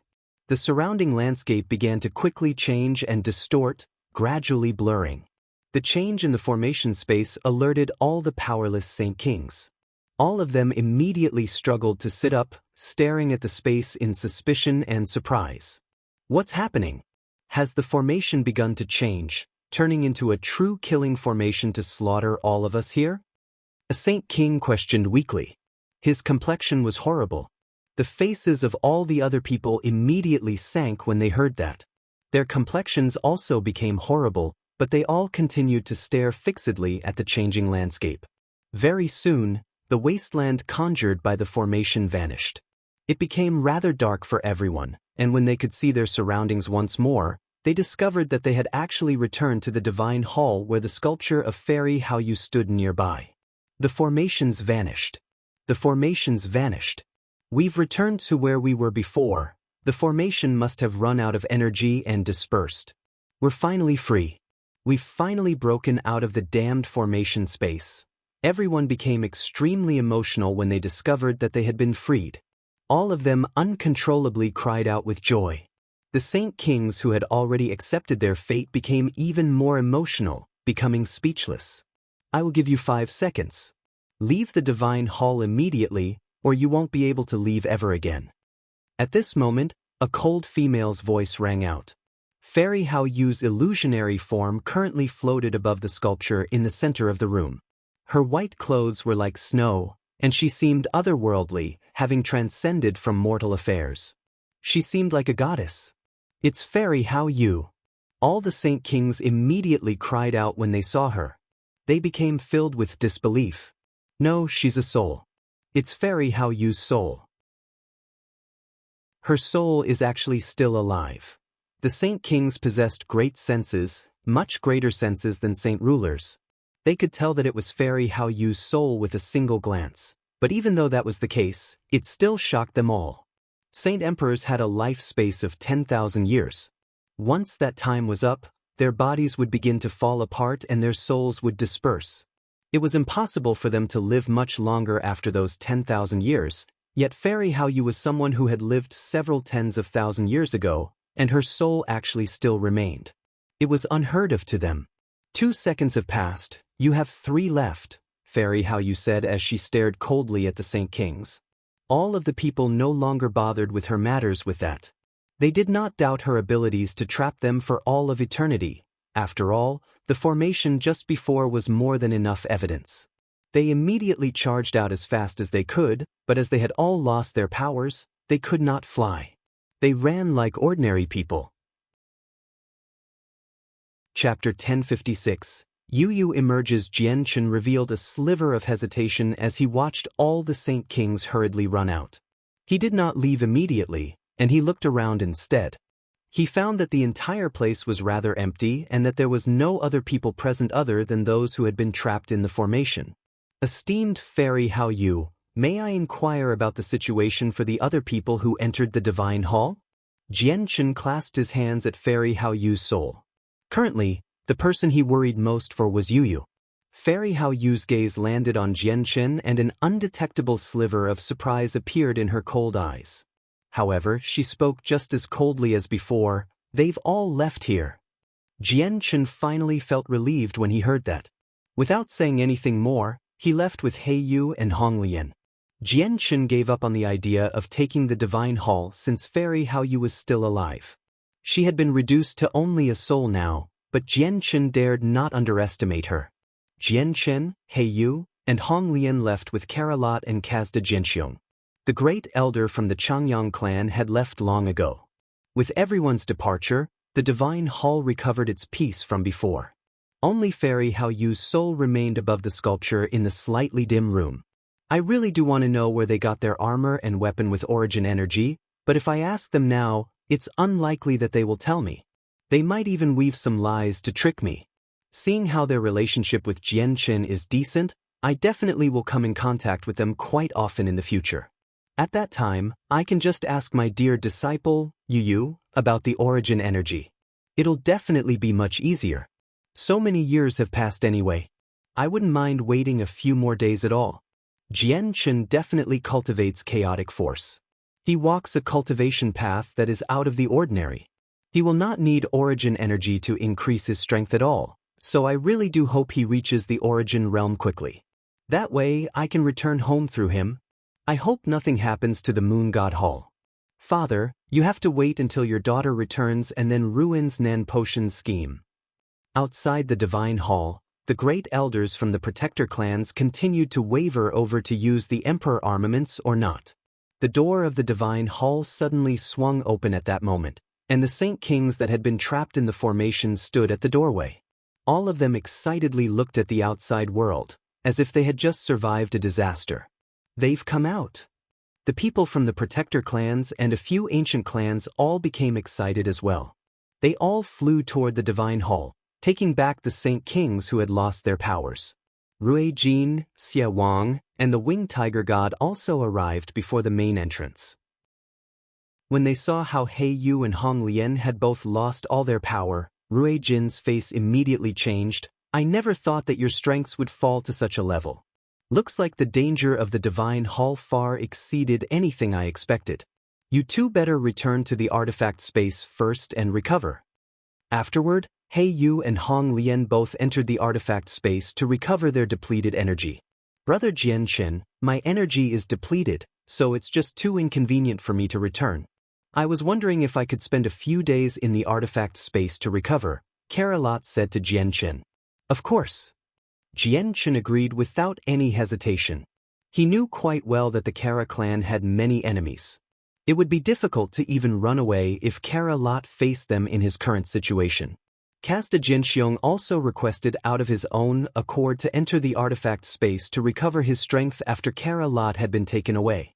In the end, he was sent into the artifact space as well. Kazda Jianxiong was the same as Carolot. They had both lost their powers and dared not to return hastily. Changyang Zhu Yunxiao supported the great elder who had entered with them and arrived before Jian Chen. He asked for Jian Chen's well-being out of concern before hurriedly leaving with the great elder. A few other saint rulers from the ancient clans all went up to support their ancestors, leaving the Divine Hall as well. A portion of them immediately began to return to their clans, while others stayed behind. They wanted to see who the Divine Hall would belong to in the end.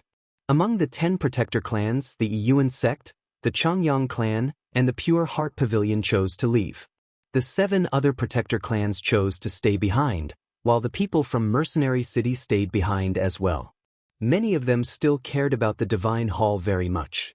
Jian Chen had already dismissed all his thoughts regarding the Divine Hall. He said to Rui Jin, "Is Yu Yu fine, Senior Rui Jin?" Rui Jin shook his head in response. "Yu Yu still hasn't come out." "What? Yu Yu hasn't left the Divine Hall?" Jian Chen became surprised with that and immediately began to worry. A powerful ripple of energy appeared from behind him at this moment. He immediately turned around to look when he sensed the abnormality. He found that the divine hall had stopped absorbing moonlight force and was rapidly shrinking, becoming the size of a fist in just a few mere seconds. It was becoming a small, white but exquisitely crafted divine hall. Without the obstruction of the divine hall, a purple-dressed, elegant woman appeared before everyone. "Yuer!" Jianchen could not help but call out in joy when he saw the person, as it was Yu. Yu gestured with her hand, and the divine hall immediately flew obediently into her hand. It enveloped her entire body with hazy moonlight force, allowing her to become resistant to the unique environment of outer space. Yu saw Jianchen, and her face immediately stirred. "Jianchen, you finally returned safely. I haven't let you down. I've successfully gained control of the divine hall and saved you from it." Jianchen took a single step and appeared beside her, directly traversing several hundred meters. He felt pleasantly surprised as he stared at the bright moon divine hall in her hand and asked in disbelief, "Yuer, what did you just say? You've successfully gained control of the divine hall?" Yu immediately felt pleased with herself when she saw Jianchen's surprise. She nodded firmly. "Then Fairy Hao Yu," Jianchen paused. He felt confused inside. Fairy Hao Yu was clearly still alive, so how did the divine hall end up in someone else's hands? "Jianchen, Fairy Hao Yu has accepted me as her disciple. She's my master now," Yu said rather proudly. She smiled sweetly as she was extremely happy. Jianchen was stunned with that, but he soon became overjoyed as well.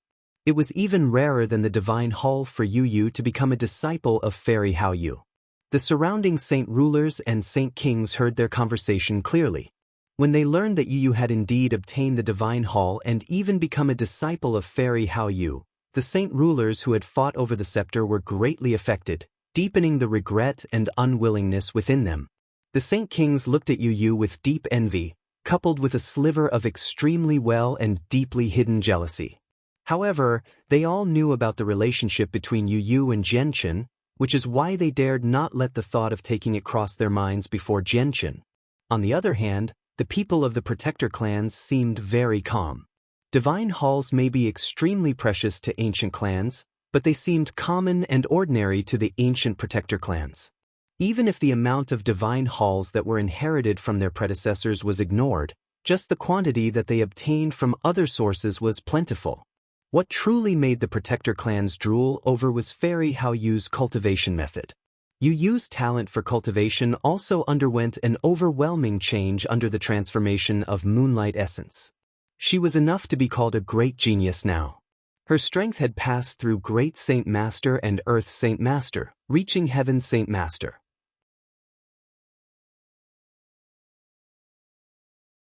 Chapter 1057. Infant Yu roughly explained her encounter in the divine hall to Jianchen, so Jianchen gained an understanding as well. He felt happy for Yu's fortuitous encounter. Yu was only a Heaven Saint Master now, but there were extremely few people who could become Heaven Saint Masters at her age, even with the entire Tianyuan continent in perspective. Yu's cultivation talent had also undergone an overwhelming change, so her speed at cultivation greatly increased. Many of the experts from ancient and hermit clans who stayed behind went up to the two of them to congratulate them. They smiled amicably and congratulations constantly rang out. Their attempts to get on Jianchen's good side were obvious, and even two experts from protector clans had gone up to congratulate them, wanting to pull Jianchen to their side vaguely enough. Although the 10 protector clans were envious of the winged tiger god that followed Jianchen and wanted to take it for themselves, Jianchen was no longer the weakling from before. He was strong enough where even they themselves needed to be wary and powerful enough where they dared not provoke him easily. The winged tiger god following Jianchen had already become a matter set in stone, so they obviously had no wish of lingering on Jianchen's bad side. Jianchen was rather mannerly. He would thank the people who came up to congratulate him politely regardless of actually being acquaintances. Yu, on the other hand, was once a princess, so she behaved in a very refined manner as well. She thanked them with a faint smile. Now that the bright moon divine hall had a master, the disruptions caused by the divine hull finally came to an end. All the experts gathered in outer space dispersed with mixed emotions. Tianjian spoke a few words to Jianchen out of courtesy before leaving immediately. Soon after that, only Jianchen's group remained in the same place. Yue, let's go back first, Jianchen said to Yu, before extending his hand around Yu's thin waist. The White Tiger and Xie Wang had already entered the artifact space to heal. Yu did not stop Jianchen. She smiled happily as she was embraced around the waist, leaning gently on Jianchen's shoulder. The divine hall had already disappeared silently into her hand. Jianchen left outer space with Yu and Ruijin, returning to the Tianyuan continent. They directly descended to the air above Fragrance River. Although over a month had passed since the divine hall had appeared, its effects still lingered on all the people. Many people had stayed by the river and some people had even set up tents on the two riverbanks. They stared at the sky days on end, wanting to know who the divine hall ended up with in the end. Jianchen did not tarry when he returned to the city of God. He found Quan Yukai and Yang Ling, bidding farewell after just a short conversation. He left with Yang Ling. Hong Lian and Heiyu remained in the artifact space to recover their strength, so only Ruijin accompanied them on the way back. He ripped open a space gate, going back to the Changyang clan in Lore City. Tsar Vamos stood on the roof of the Tsar family estate, staring deeply in the direction where Jianchen had disappeared off to. Kara Lot of the Kara clan and Kazda Jianxiong of the Kazda clan have both lost all their strength. They're extremely weak, and without the two of them, the Kara clan and Kazda clan are extremely fragile. How good of an opportunity, too bad Kaiyan. Sigh, I sure do regret the past, I sure do regret the past. Tsar Vamos was filled with regret. Xiao Qian and Xiao Yu currently sat on a huge rock on the mountain of the distant Three Saint Island. They faced the vast ocean where the sea blended with the sky, quietly playing their zither. Their abilities at the zither were nowhere near the heavenly enchantress, but they possessed an extremely great achievement nonetheless. Not only were their zither tunes graceful and able to calm people, they also possessed a natural beauty. A white-robed woman sat behind the two of them. She was the young lady of the Tianqin clan, Qin Qin. She was not playing the zither. Instead, she sat on the cliff with her eyes closed, carefully listening to the music played by Xiao Qian and Xiao Yu. Her zither, modeled from the zither of the demonic cry, was placed firmly on her legs. Xiao Qian and Xiao Yu finally stopped playing a long while later. They slowly put their zither away and stood up, calmly staring at Qin Qin. A while later, Xiao Yu said, "Junior Qin Qin, have you sensed the existence of the heavenly melody?" Qin Qin slowly opened her eyes and a sliver of confusion flashed through. She shook her head. "Seniors, I've heard you mention this heavenly melody many times, but just what is it? We can't explain it clearly either, because it was what our master told us back then. All we know is that it's a feeling. It's an odd feeling, a feeling of tone. Only by sensing the heavenly melody can you be considered to have grasped the basics of the way of the zither," said Xiao Yu as reminiscence appeared in her eyes. "Looks like our comprehension of the way of the zither is not enough. We don't have the power to let Junior sense the heavenly melody just by ourselves. Maybe it'll only work if Master personally plays. It's a pity that Master's been in seclusion for many years already. I wonder when she'll come out," Xiao Qian said rather regretfully. Suddenly, Xiao Qian and Xiao Yu's eyes froze. They suddenly turned their heads to look into the distance, where the sky and sea joined as one. A streak of violet light rapidly enlarged, approaching Three Saint Island at an unbelievable speed. It was still at the horizon, yet it had arrived on the island a second later. It was only 10 meters away from Xiao Qian and Xiao Yu now. Its speed was shocking. Xiao Qian and Xiao Yu grew solemn. They immediately became cautious when such a great expert suddenly visited the island, but they saw who the violet figure was very soon. They stared blankly as they became extremely shocked, calling out in unison, "Master!" The violet figure was the mistress of the island, the heavenly enchantress. In violet robes, the heavenly enchantress stood honorably and coldly. She stood with her back from Xiao Qian and Xiao Yu as her black hair fell naturally from her shoulders like a fountain. Master, it's you. Weren't you in seclusion? Why have you suddenly appeared outside? Xiao Qian was filled with shock. She had never sensed the heavenly enchantress leave in the past few years, always believing that she remained in seclusion. In my seclusion, I just happened to go out for a journey. I've only just returned. Xiao Qian, Xiao Yu, has anything happened on Three Saint Island during these recent years?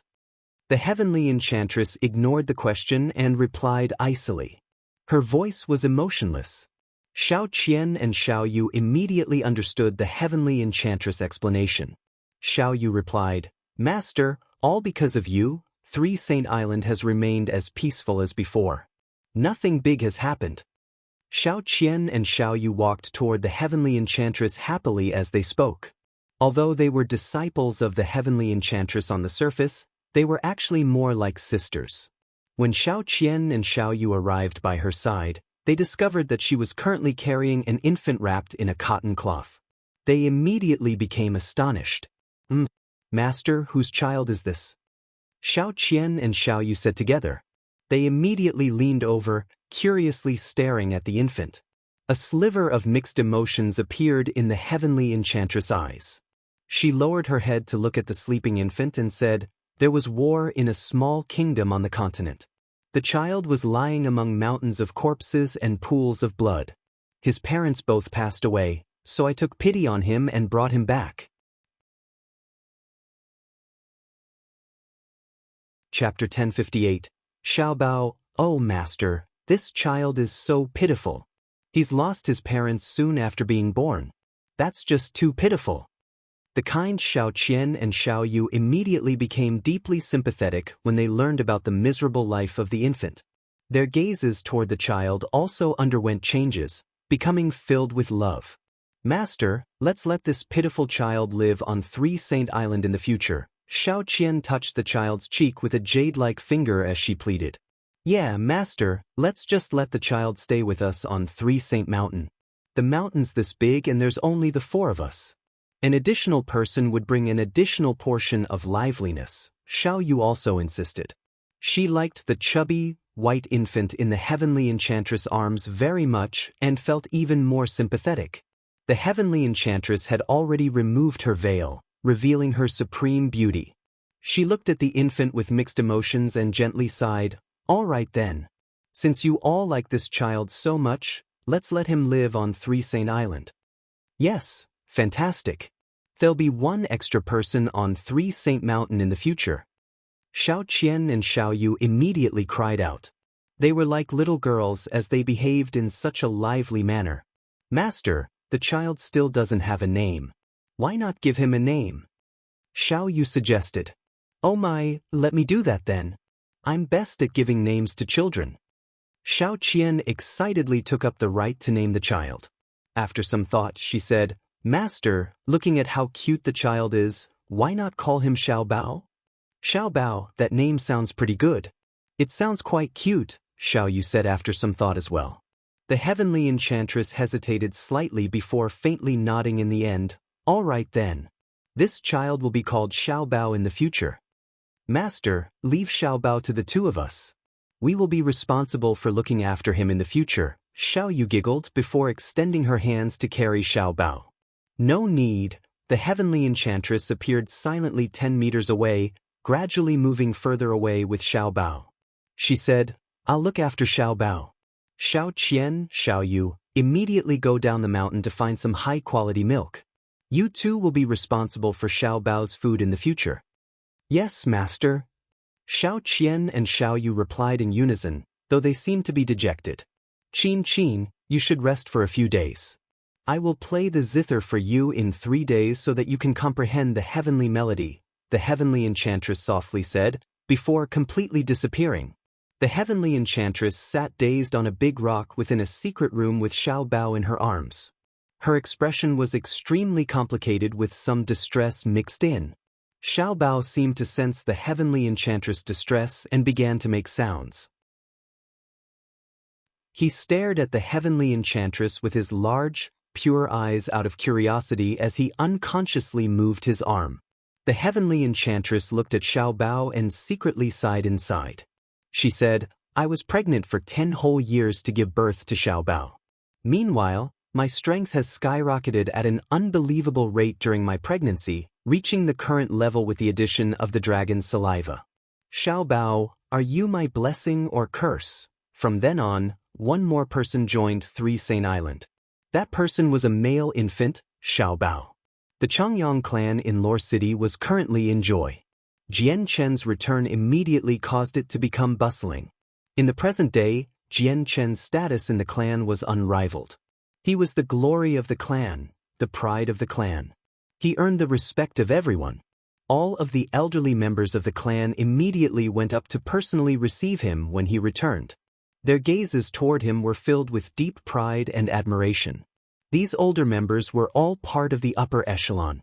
Although they were not powerful, mostly Earth Saint Masters, they were Jian Chen's great-grandfathers if seniority was considered.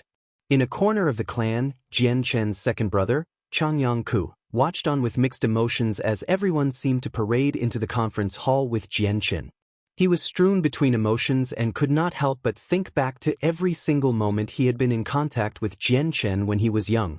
He could still clearly remember that his youngest brother's status was nowhere near his when he was labeled as a cripple who could not use Saint Force. Yet now, the cripple had become a powerful figure that could shake up the continent with a twitch of his feet.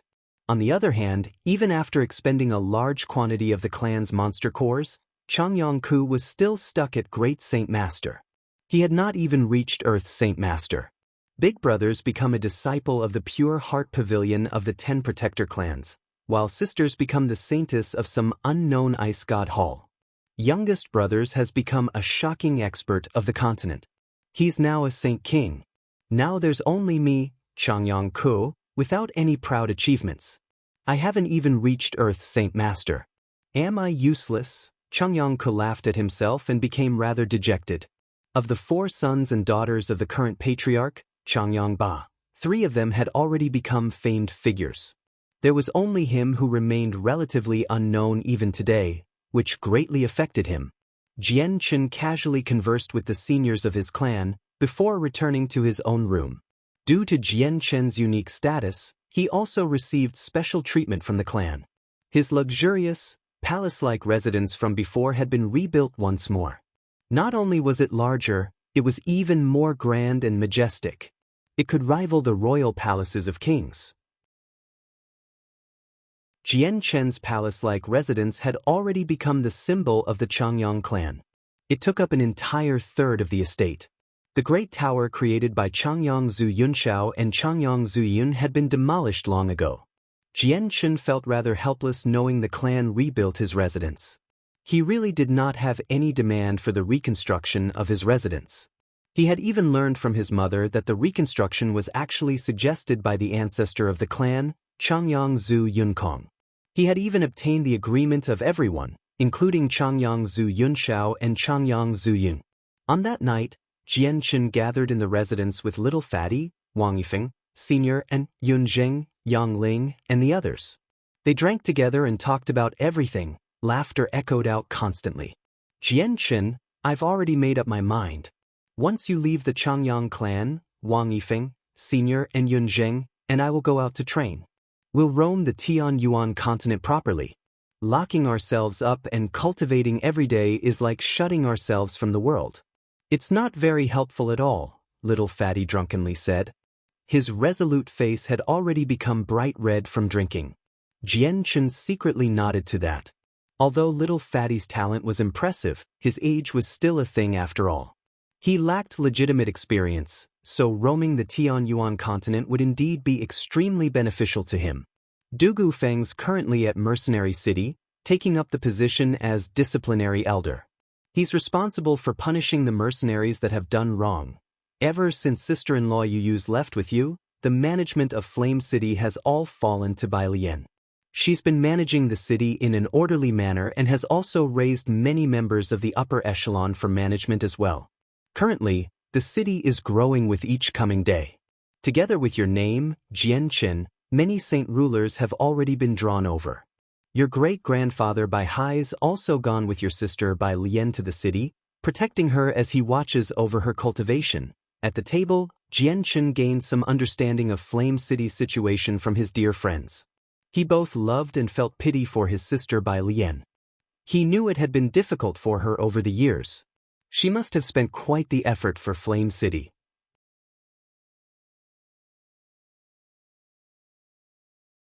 Chapter 1059. Disturbance at Flame City. Deep into the night, Jianchen's lively residence finally quietened down. Little Fatty and everyone else left, and they returned to their own residences to rest. Only Jianchen remained, with a few female servants who were cleaning up the table. Jianchen walked outside before he gently leaped onto the roof. He lay down and stared at the pitch-black sky. His deep eyes seemed to pierce the space as he looked at the silver-white bright moon divine hall in the distant outer space. Yu was not at the Changyang clan. Soon after she returned with him, she entered the divine hall. Then she went to outer space to absorb the essence of the moon to cultivate. After she accepted Fairy Hao Yu as her master, Yu became extremely enthusiastic toward cultivation. She worked even harder and even more arduously. She only wanted to increase her strength as much as possible, so she could do some things for Jianchen and share his burden. Jianchen laid on the roof and zoned out as he stared at the night sky. He became slightly confused as he murmured, "Why did Fairy Hao Yu take Yu as a disciple? Yu's talent is good, but that's only with a small kingdom like Jessen in perspective. It's nothing if you look at the entire continent. There are countless prodigious females on the continent, and their talent is far greater than Yu's. So, why didn't Fairy Hao Yu take someone else?" In that moment of peace, Jianchen began to think of many things. He felt most suspicious about Fairy Hao Yu accepting Yu as her disciple. "I don't think this is as simple as it seems. Fairy Hao Yu probably has some other intentions," murmured Jianchen as he pondered. Suddenly, Jianchen's gaze froze. He immediately stopped talking to himself as he saw a black figure leap up to the roof. The figure produced gentle sounds as they stepped on the tiles, slowly making their way toward Jianchen. Jianchen did not get up, lying on the roof as before. He cushioned his head with his arms as he continued to stare at the night sky. The black figure arrived beside him. Then they lay down just like Jianchen. His movements caused the tiles to creak. He said, "Brother, it's so late. Why haven't you gone to sleep?" Jianchen turned around and looked at the figure. He smiled, "Brother, doesn't that apply to you as well? And to me, sleeping nowadays is basically wasting time." "Sai, you're right. You've already become a Saint King now. You're a peak-level expert even with the whole continent in perspective. You indeed don't need sleep to recover at your level of strength," Changyang sighed gently.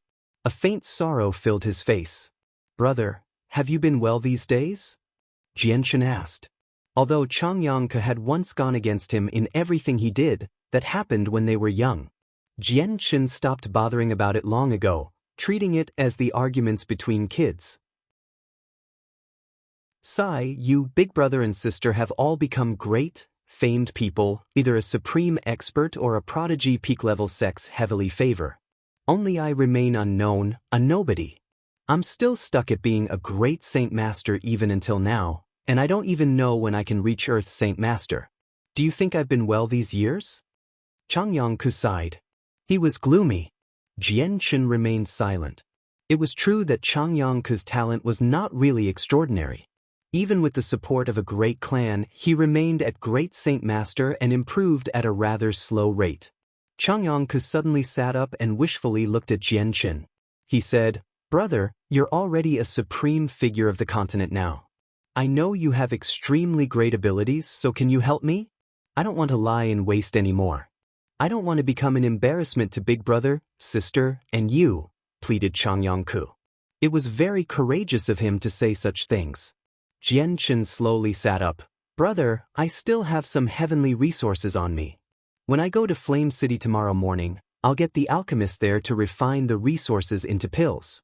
It can modify your constitution. However, hard work is what truly determines your accomplishments, even though these items can improve your constitution." "Brother, thank you. I will definitely work hard on cultivation in the future." Emotions began to overwhelm Changyang. He seemed to see a sliver of light in the darkness before him and hope for the future. On the next day, Jianchen left Yangling at the clan before going to Flame City with Ruijin. Flame City was even busier than before. Mercenaries flowed unendingly in and out of the city gates, along with many merchants who had come to hire them. The Flame mercenaries had experienced a huge setback and almost collapsed, but Jianchen was just too famous. Coupled with his position as captain, the mercenaries regrouped at an astonishing rate. Not only did they recover their peak strength in less than a month, but they also became even stronger than before. There were even several saint rulers who came to join them. The Flame mercenaries had already exceeded many hermit clans in strength now. They were no weaker than ancient clans with Jianchen in consideration, as he had killed saint kings before. They became one of the few great mercenary groups, and their name shook the continent. The banners of the mercenaries had almost become a life-saving charm. Wherever the banners passed by, no one dared to behave in an offensive manner. This included bandits and the people from a few large clans. They all would give way on their one accord in a courteous fashion. As a result, all the escorting missions that people of the Flame mercenaries undertook proceeded smoothly. Blood would only be drawn when they came across a few ignorant magical beasts. More and more merchants became willing to recruit the Flame mercenaries as a result. Jianchen levitated 1,000 meters in the air as he stared down at the bustling city with a joyous smile. However, his eyes suddenly froze when he swept past the very center of the city, and his complexion became rather horrible. A 300-meter-tall stone statue stood there. It gazed into the distance like a ruler, lording over the world in an impressive manner. It was a sculpture of Jianchen that was carved in a lifelike fashion. It seemed just like a real person. With a darkened complexion, Jianchen ran through the air and arrived above the stone statue with just a few flashes. He directly struck it with his palm, and the entire statue shattered with a violent boom. It drifted down in the form of dust. He had personally destroyed a statue of himself. The statue was irreplaceable in the city. This was because it depicted a legend, an epic of the continent. At the same time, it depicted a supreme saint king, who was the spiritual leader of the Flame mercenaries. It was Jianchen. The destruction of the statue immediately raised the attention of the people nearby. All of them began to seethe as soon as they witnessed the destruction of the statue of the captain they admired and worshipped the most. Killing intent and rage immediately began to surge within them, burning like roaring flames. The statue of the captain has been destroyed. Someone has destroyed the captain's statue. Which bastard did this? I'll personally carve you up for destroying the statue of our captain. How dare they destroy the statue of our captain? I'll chop whoever did it into 1,000,000 pieces. The eyes of each and every person became bloodshot as they gnashed their teeth. Intense rage began to burn within their eyes. The destruction of Jianchen's statue was like the murder of their parents. It was a debt that would be seared into the blood, and a crime that could not be forgiven. How dare you, you madman! You must be sick of living for destroying the captain's statue. Pay with your life. A roar suddenly erupted from deep within the city. Several large presences surged into the sky as a few saint rulers that had joined the mercenaries shot toward the statue in rage.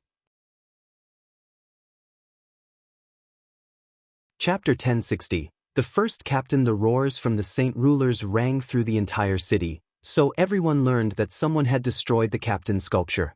It threw everyone into a rage, to the point where even more mercenaries took to the skies and quickly flew toward the center. The main headquarters of the mercenaries was located toward the rear of the city.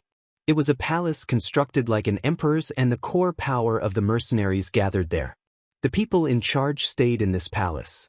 Currently, the green-dressed by Lien and several high-ranking members of the mercenaries were sternly discussing the developments of the Flame mercenaries.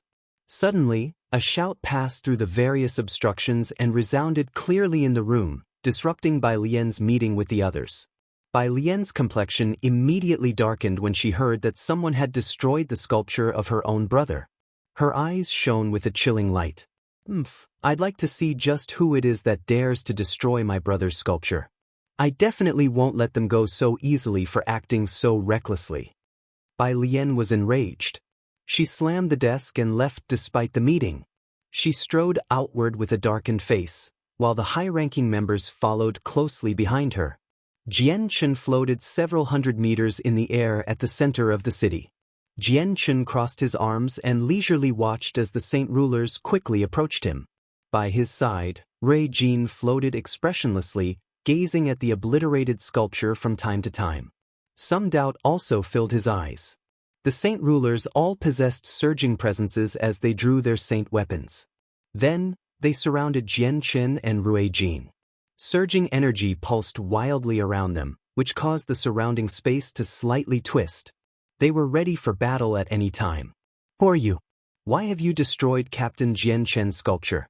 Why don't you quickly? A saint ruler yelled at Jian Chen as he glared at him, but before he had finished speaking, he became surprised. He stared blankly at Jian Chen's appearance as disbelief flooded his face. The saint ruler stared blankly at him for quite a long time. Then, he asked with a trembling voice that was filled with shock, Why, you're Captain Jian Chen? What? Captain Jian Chen. The 4 other saint rulers all became astounded when they heard this. They immediately observed Jian Chen carefully. They had never seen Jian Chen before, but they had seen his images and his sculptures, so they were familiar with his appearance. They immediately noticed that the young man really did seem the same as their captain. Another tremendous aura appeared, rapidly drawing closer to Jian Chen's location. It was the ancestor of the Bai family, Bai Hai, who flew over with Bai Lian at lightning speed. Both of their faces were pale as anger burned within them. The destruction of Jian Chen's sculpture seemed to have touched their most sensitive area. They were currently thinking about how they would viciously punish the person who destroyed the sculpture.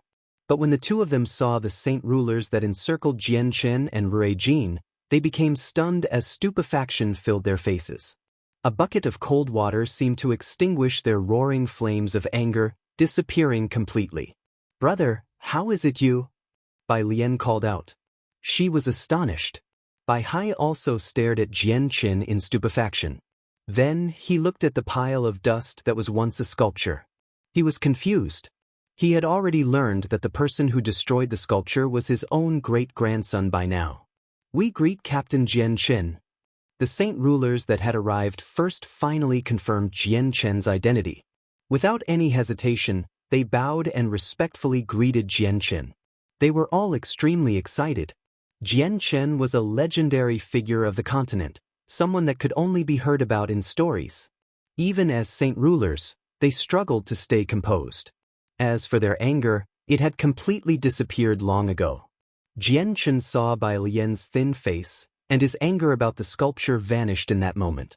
Love began to fill his heart, and he made his way through the air to Bai Lian in an instant. He then looked at her lovingly and pitifully, as he gently said, "Lianer, it really must have been tiring managing the matters of the mercenaries." Bai Lian could not help but smile sweetly from Jian Chen's loving concern for her well-being. However, she then gazed past the missing sculpture in the center of the city and became confused. She asked, "Brother, did you destroy the sculpture?" "Yes, it was me who destroyed it," Jian Chen said nonchalantly as he stared at the clouds of dust in the air. "Brother, the statue was sculpted with a great deal of effort from over 100 artisans I found. Why did you destroy it? Was it badly sculpted?" Bai Lian felt like she had suffered a wrong as she spoke delicately. "Lianer, don't get mad. Brother has no intentions of blaming you. It's just that you don't understand the origins of the mercenaries. The statue standing in the center of the city should not be depicting me, but the first captain of the flame mercenaries," Jian Chen said softly. He gazed into the horizon as reminiscence filled his eyes. "The first captain?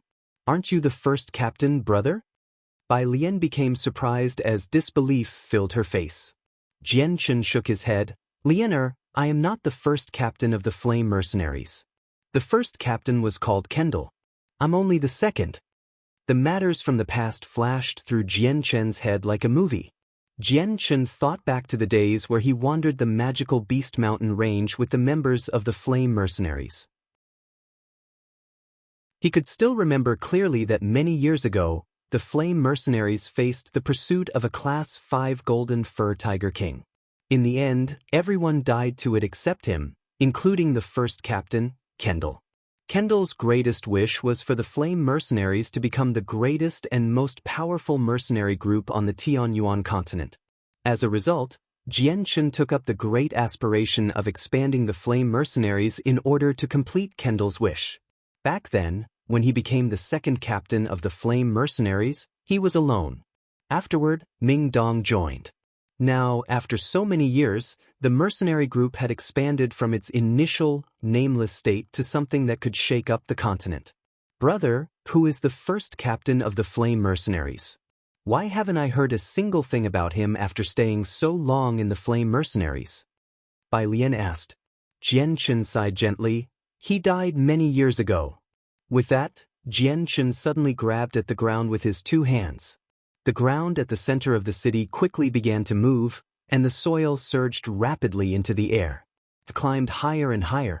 In just a few seconds, Jianchen erected a huge statue from the earth.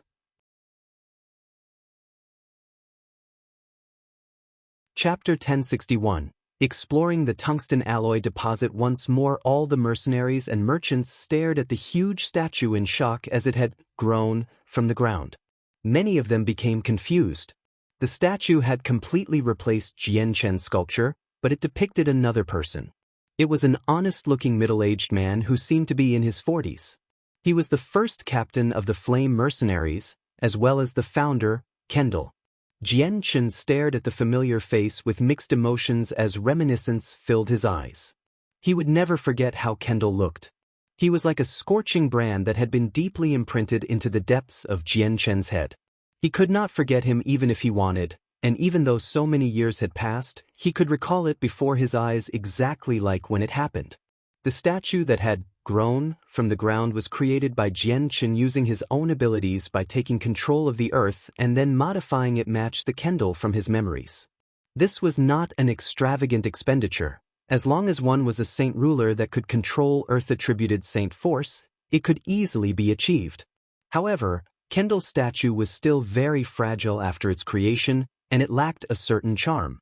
Jianchen slowly closed his eyes, and with a single thought, the earth-attributed energy of the world immediately began to bubble, surging in from everywhere with extremely great speed. In the end, it turned into a hazy earthen yellow light that flowed unceasingly into the statue. The color of the statue immediately became to change with the input of the energy.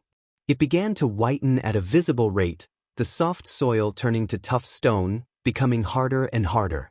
Jianchen could control all 6 attributes of energy, including light and dark. He had gathered all the earth-attributed energy in a radius of 100 kilometers, using all he had to construct Kendall's sculpture. Yu, Bai Hai, and the 5 saint rulers stared unblinkingly at the statue as it became harder and harder, observing the unfamiliar face. They all knew inside that this was probably the first Captain Jianchen spoke of.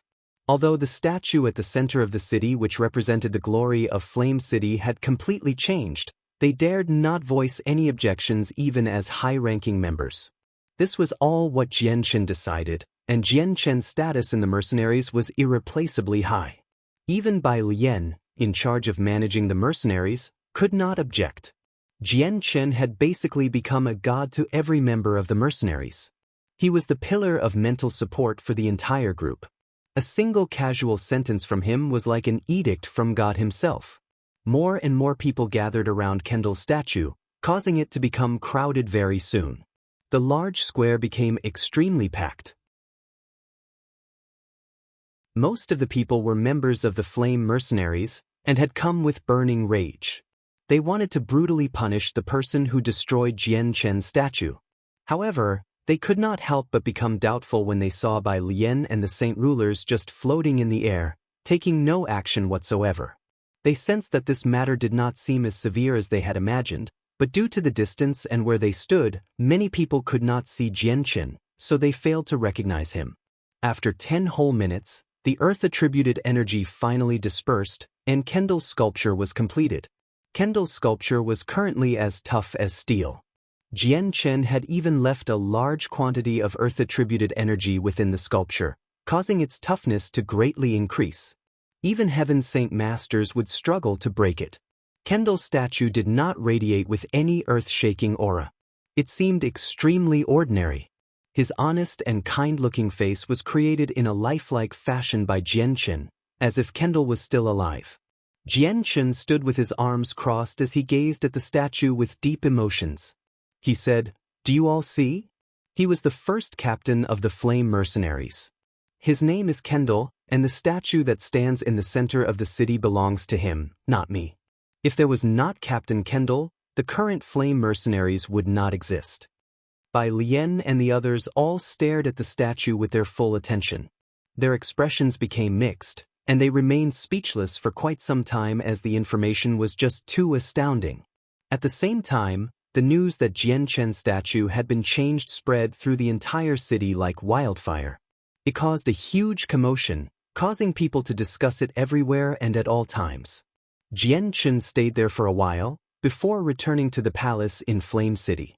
Soon after that, the news regarding Kendall as the first captain of the Flame Mercenaries was spread out as well, traveling through the entire city with lightning speed. Everyone there learned about the truth regarding this matter, as well as the identity of the person that the statue depicted. Although many people believed it still should have been Jianchen as a statue, they did not show any objections, let alone any dissatisfaction, since Jianchen had personally saw it through. Jianchen gained an even clearer understanding regarding Flame City from Bai Lian. Everything happened smoothly. It could be said that ever since Jianchen had returned from the Sea Realm and had taken back the city from the Extinguishing Alliance, the status of the Flame Mercenaries skyrocketed on the Tianyuan continent, allowing the mercenaries to successfully develop in an extraordinary fashion. Also, Jianchen learned from Bai Lian that the first few members of the mercenary group had completed their training in Valorant City. They had all returned to Flame City and had successfully become a part of the Flame Mercenaries with the token of identification Jianchen had given them all those years ago. Jianchen treated them with particular importance as they were loyal subordinates. He met with them in person. Through the years outside when they had trained on the edge of life and death, they had undergone a baptism of blood, forged an iron willpower, gained powerful battle prowess, and nurtured a spirit that did not fear death. However, during their adventures on the Tianyuan continent, there were members who were lost, as well as some loyal, bold mercenaries that joined. Under the fluctuating number, there were 65 of them now. Each and every one of them had reached Earth's Saint Master, and they all possessed battle skills. Their strength was incomparable to ordinary people. On the other hand, the golden fur tiger king cub they had obtained in Valorant City had fallen in an intense battle before it had fully matured. Although no one reached Heaven's Saint Master out of all of them, a few slightly talented members had reached the 6th cycle of Earth's Saint Master. They were only an inch away from Heaven's Saint Master and had grasped Heaven-tier battle skills. Jianchen had decided many years ago that he would use everything he had to nurture this group of people. As a result, he took them all into the artifact space, providing them with a quiet environment and all the resources required for cultivation, so that they would cultivate diligently to increase their strength. He even used invaluable heavenly resources of high maturity to change their constitutions. Jianchen, even with the increase from the heavenly resources in their talent, they can only reach Saint Ruler at most due to innate restrictions. Some of them will even struggle to reach Saint Ruler. Is it really worth it to expend so much effort and resources in raising them? Rui Jin found Jianchen's actions rather wasteful. Currently, the Flame Mercenaries are completely under my control. There were a few Saint Rulers who joined us, but they're completely untrustworthy. If the Flame Mercenaries wants to become truly powerful and maintain a steady, unmovable position on the Tianyuan continent, it needs to possess its own powerful force. They will be that force in the future, said Jianchen. His decision in raising all of them was not wavered at all. There is no need to worry about their talent.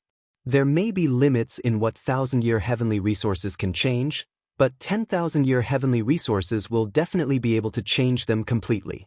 I may not be able to pull out that many heavenly resources at such a maturity right now, but looking for them would not be difficult with my current strength. There's also a wondrous item in the sea realm called the divine water of the world. Its effects far exceeds 10,000-year heavenly resources. Once I find enough of it after I proceed to the sea realm in the future, they will be able to undergo metamorphosis, making it such that their future accomplishments will reach Saint Ruler at the very least, Jian Chen enthusiastically explained as he had planned everything out. Rui Jin fell silent. He did not say anything more, as Jian Chen obviously had his reasons for what he did. Allowing the elite squad of the Flame Mercenaries to settle down, Jian Chen and Rui Jin arrived in a mountain range several dozen kilometers from the city. It was the mine where they had discovered the tungsten alloy deposit. However, the mountain range was no longer as majestic as before after so many years of mining. It was now filled with holes, and several mountains had been mined away. Several huge pits had been dug where tungsten alloy ore was more concentrated. There was indeed an extremely great quantity of tungsten alloy ore in the deposit. Even after building the city walls for quite a large city, there was still a lot left. However, the ore was extremely pure, so the mining process was extremely difficult. Even Heaven Saint Masters would probably struggle to leave a mark if they struck with all they had, so the Flame Mercenaries stopped the mining process. They just did not possess the power to continue. Jian Chen arrived in the center of the mine with Rui Jin, staring down like a lord looking over his citizens. Below him was a large mass of jet-black tungsten alloy ore, littered with the marks from mining and gathering.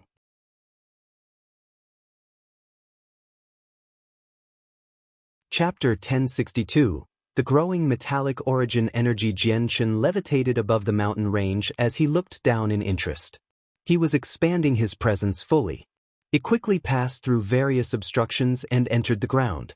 When he had first discovered the deposit, the Grand Elder of Mercenary City, Tianjian, had found a ball of origin essence hidden deep within the deposit. It possessed extremely great power and could assist people in breaking through to Saint King from the 9th heavenly layer of Saint Ruler. It was a rare treasure in the world. Jian Chen had also learned from the sword spirits that the origin energy hidden within the deposit was the origin energy of a metallic spirit from the 5 elements. Jian Chen's presence could pass through the obstructions of the tough tungsten alloy or to reach several hundred meters into the ground. He could clearly feel an extremely great power pulsing slowly. It was pure with no impurities whatsoever. Senior Rui Jin, you must have also discovered that something is hidden in the mountain range of the tungsten alloy deposit, Jian Chen said as he stared down unblinkingly. A gleam of light flashed through Rui Jin's eyes, and he nonchalantly replied, I indeed have. It's an extremely pure and great power, though it's surrounded by a thick layer of tungsten alloy. There aren't many people who can break through this layer, so it's very hard to remove. Do you have the power to remove it with your current strength then?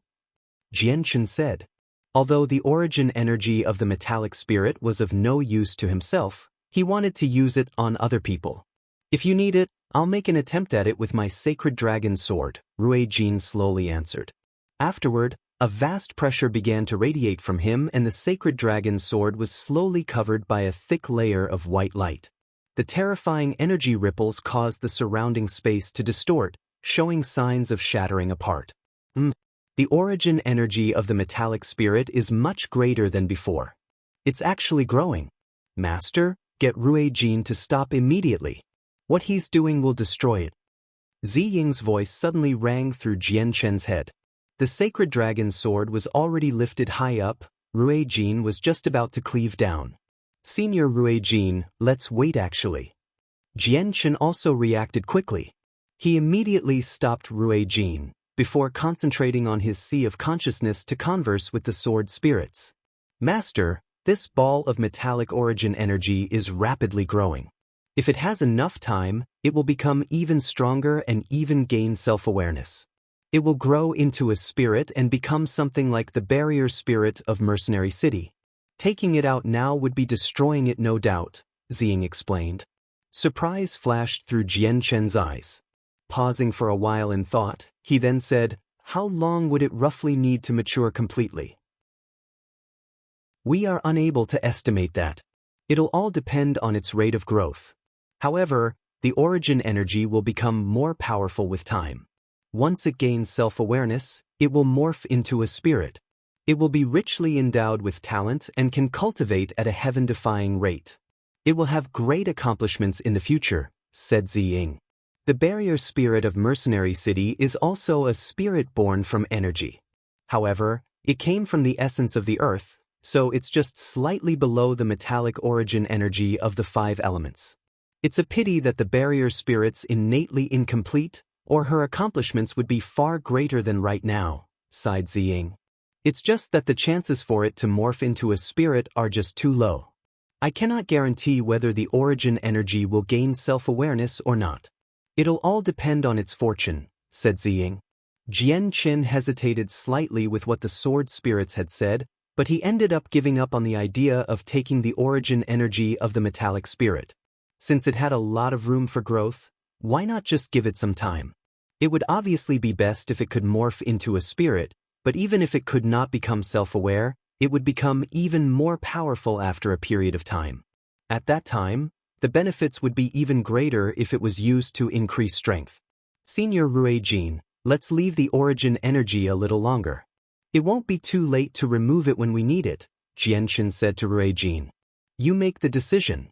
When you want to remove it, I can assist you in breaking through the tungsten alloy shell, said Ruijin.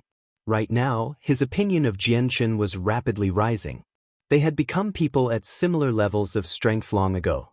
Even if he had no need to keep Jianqin alive, just his talent and cultivation speed was enough to hold him in high esteem. Jianqin and Ruijin's eyes froze suddenly, and they turned to look in the same direction simultaneously.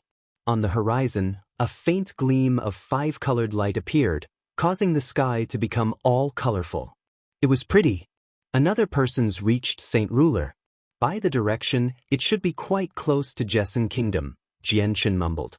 He was extremely indifferent to the matter. Ruijin casually glanced at the direction before losing interest as well. Reaching Saint Ruler was a big deal to normal people, but it was nothing to his eyes. Jianqin did not pay too much attention to the rainbow clouds in the distance either. If it was several years ago, he would treat Saint Rulers as extremely strong experts, but they had all become extremely weak now, like ants. He really could not find any interest in people at those levels anymore.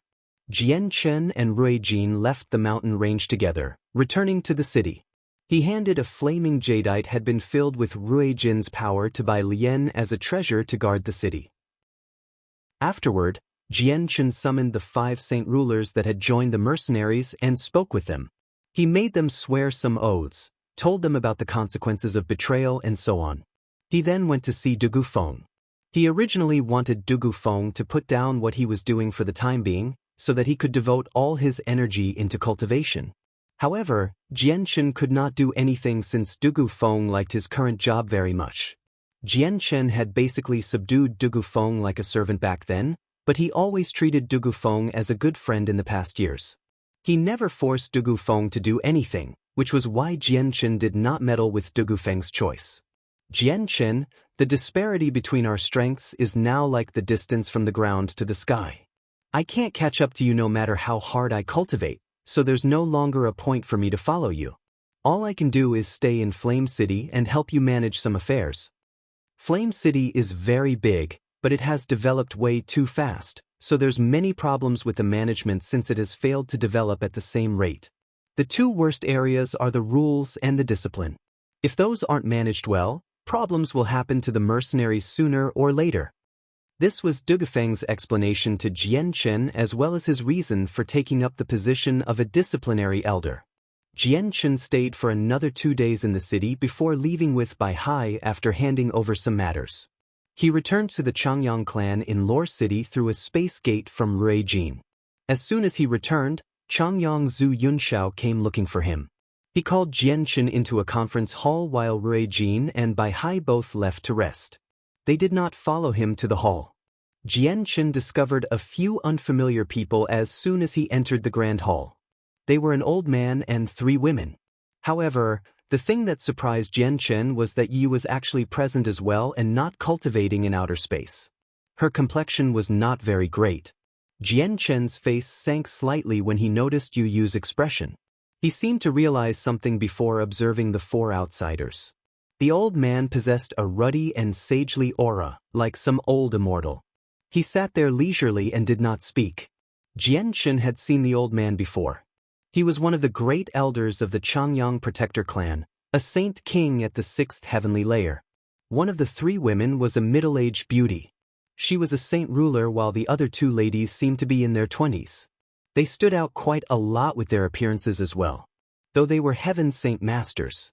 Jianchen, this is one of the 7 great elders of the Changyang clan, Changyang Qingjuri.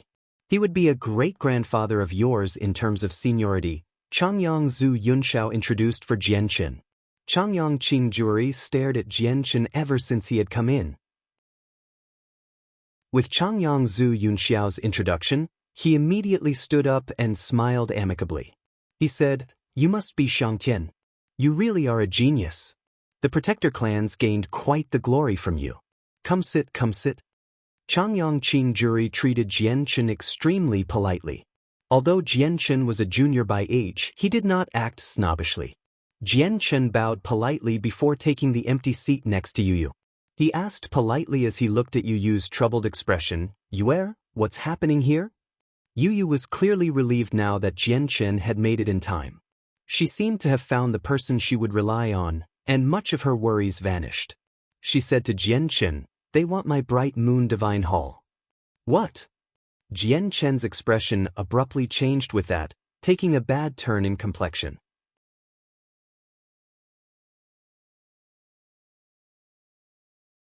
He thought, the divine hall's actually so powerful. It's on par with the divine hall left behind by Mo Tianyun for Mercenary City. If the clan has the protection of a divine hall like that, do we still need to fear the other protector clans in Mercenary City? Changyang Qingjuri's mood immediately began to surge. The 10 protector clans were in possession of quite a few divine halls, but none of them could resist attacks from Saint Emperors. If they were in possession of one that could, the protector Changyang clan could ignore the Saint Emperors of the Beast God continent and the Path Lord of Carnal Desires, becoming the only other clan that can rival Mercenary City. Even now, Changyang Qingjuri could still clearly remember the conflict between the 10 protector clans and Mercenary City several tens of thousands of years ago. The protector clans sent over 20 Saint Emperors. The group was so great that it outnumbered the Saint Emperors of Mercenary City several times over, yet Mercenary City only sent a single person. Through the powerful divine hall, he stopped all of the Saint Emperors from the protector clans, shaking the entire continent. The middle-aged beauty, who was a saint ruler, began to talk, seeing how Changyang Qingjuri said nothing. Changyang Shangtian, legend has it that Fairy Haoyu's cultivation method is the only method that exceeds Saint Tier on the Tianyuan continent, and it is only suitable for females. Since your fiancée has become a disciple of Fairy Haoyu, she must have obtained the cultivation method. Why not get her to offer it up? It'll be a great contribution to the clan, and it'll also allow our clan's strength to increase. If all the women of the clan use that cultivation method, we can completely surpass the 9 other clans in no time. Jianchen's expression became even uglier. Not only did the protector clan want you use divine hall, they even desired Fairy Haoyu's cultivation method. This was far beyond what he could bear. Jianchen had already clenched his fists tightly. The anger within him had peaked. If it were not for the fact that they were people of the Changyang clan and not some outsiders, he would have chased them out long ago. Changyang Shangtian, you're a member of the protector Changyang clan. You use your fiancé, so we're really all just one big family. According to the rules of the clan, every member must treat the clan with utmost importance and do everything for the clan.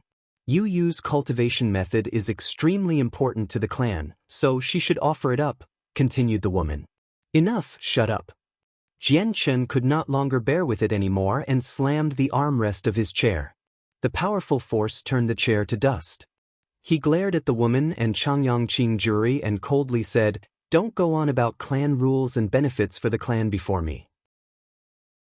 Unless Yue is willing herself, no one can take away the Bright Moon Divine Hall or Fairy Haoyu's cultivation method. Otherwise, I will treat it as you going against me. Changyang Shangtian, it's outrageous how you speak to your seniors. Do you really think that you can ignore the rules and the hierarchy of the clan just because you have great strength? I may be weaker than you, but you still should be referring to me as your great-grandmother in terms of family," the woman sternly said, wanting to suppress Jianchen with her seniority. Jianchen's lips curled into a sneer of disdain. "You still don't have the right to be my great-grandmother. Everyone, my Changyang clan does not welcome you. Please leave. Jian Chen made a gesture, directly ordering the guests to leave. How dare you, Changyang Shangtian? Don't you know who great-grandfather Juri is? He's a great elder of our protector clan. Light, you dare to treat him like that? You have no respect for your elders. A heaven saint master beside the middle-aged woman stood up furiously as she yelled at Jian Chen while pointing at him. Changyang Qing Juri was no longer able to remain as composed as before. He was a great elder of a grand protector clan. His status was so great, yet he was actually ordered to leave by someone younger than him. Would he still be able to retain any dignity if he abided? If it were not for the fact that this junior possessed a relatively special status, he would have taught him a lesson long ago. In no way would he have endured it. Let's go. Changyang Qing Juri glanced at Changyang Zhu Yunxiao, who silently sat to one side, before waving his sleeve. He left furiously and hurriedly with the middle-aged woman and the two ladies. Changyang Zhu Yunxiao slowly stood up after Changyang Qing Juri left, sighing deeply at the sky. He was filled with helplessness. Jian Chen, the two requests made by Changyang Qing Juri and the others are indeed rules of the clan, so I can't help you talk. You don't understand the protector clans. Our rules are extremely rigid and have existed since the ancient times. Even great elders dare not break them so easily. I hope you can understand, sighed Changyang Zhu Yunxiao. I don't care how rigid the protector clan's rules are. I will never let them take anything from you. Though I do hope you don't end up helping them with that, Jian Chen replied. You don't have to worry about that. You're a member of the Zhu branch, so the branch will never make things difficult for you, including your great-grandfather Changyang Zhu Xiao. Changyang Zhu Yunxiao sternly explained. Jian Chen, great-grandfather Yunxiao, you're actually worrying too much. Even if I offer up the Divine Hall and the cultivation method, they can't do anything with them. The Divine Hall is still controlled by Master's hands. I only have partial control over it. The cultivation method is even more so the case.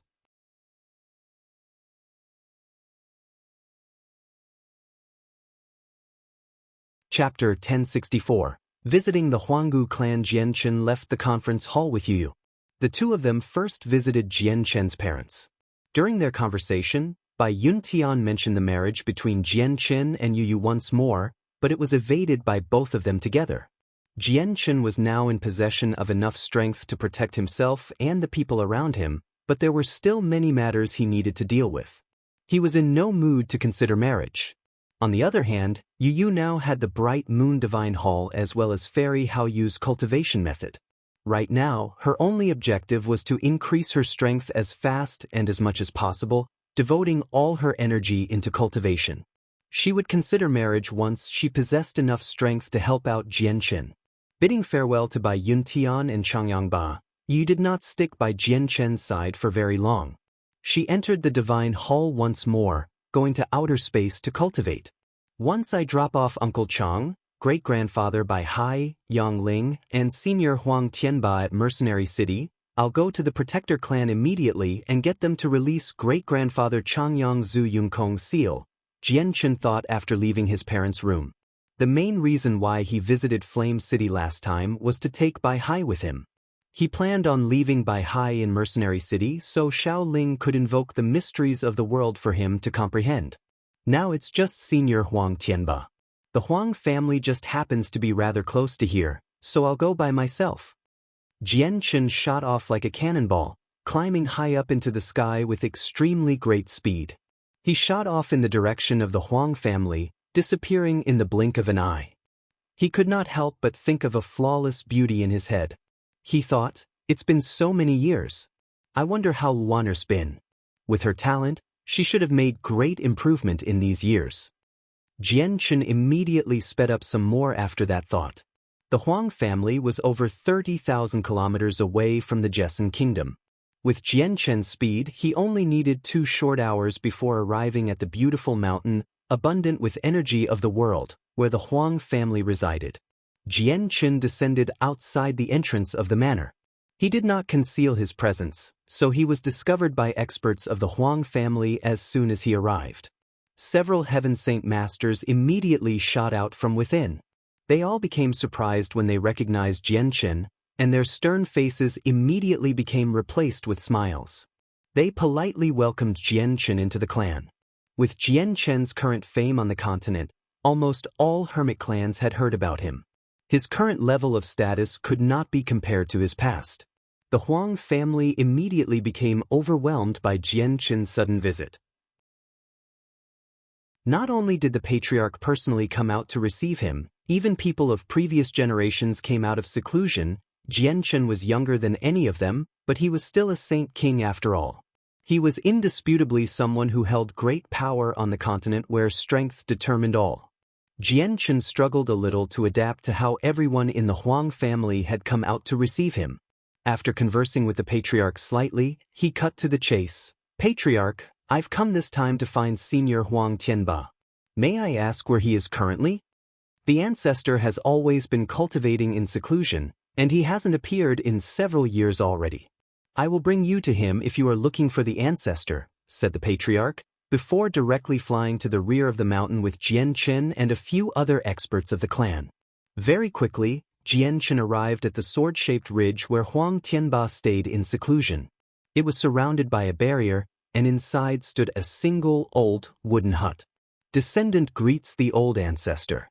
"Brother Jianchen has come to our clan." The patriarch spoke courteously to the hut as he stood outside the barrier. Jianchen stared nonchalantly at the hut and some wonder appeared in his eyes. He said, "Patriarch, there's no need to keep calling. Senior Huang Tianba's not in there." "What? The ancestor's not there?" The patriarch became stunned. Jianchen nodded slightly before expanding his presence. He enveloped a radius of 1,000 kilometers in an attempt to find signs of Huang Tianba, but there was nothing. If I can't find him in the radius of 1,000 meters, expanding my presence any further than that would result in the same outcome. Looks like the senior's not in the clan right now, thought Jianchen. The patriarch thought a little and said, "Brother, Huang Wan's a disciple of the ancestor from the Huanggu clan. She's always stayed in the Huanggu clan cultivating while the ancestor treats her like a treasure. Since the ancestor's not with us, he's probably gone to the Huanggu clan to see her." "Huang Wan's at the Huanggu clan," repeated Jianchen inside. He then said, "I'll visit the Huanggu clan then."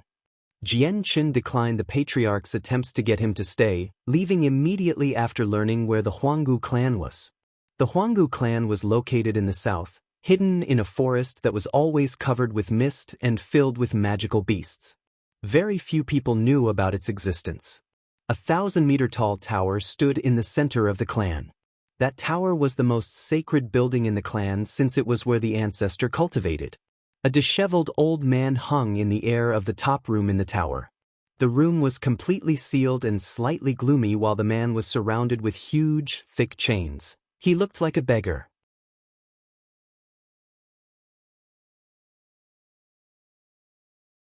Chapter 1065. Disaster at the doorstep. The ancestor of the Huanggu clan sneered, "Huang Tianba, your precious great-granddaughter has already become a saint ruler now, and my great plan is about to come to an end. You are already someone at your end, so it doesn't matter even if I tell you." "Huang Tianba, have you ever heard about the water spirit's body?" The ancestor said. "The water spirit's body? What water spirit's body? What has that got to do with my beloved great-granddaughter?" Huang Tianba questioned. He had no idea about the specific constitution. "I can understand why you don't know." The Huanggu clan ancestor sneered. "The scripture of the aquatic sunflower I practice is a water-attributed saint tier cultivation method. The water spirit's body is recorded in there. The water spirit's body is an extremely rare and special type of constitution on the Tianyuan continent. It very rarely appears on the continent. It's difficult to come across someone with it even over the span of 100,000 years.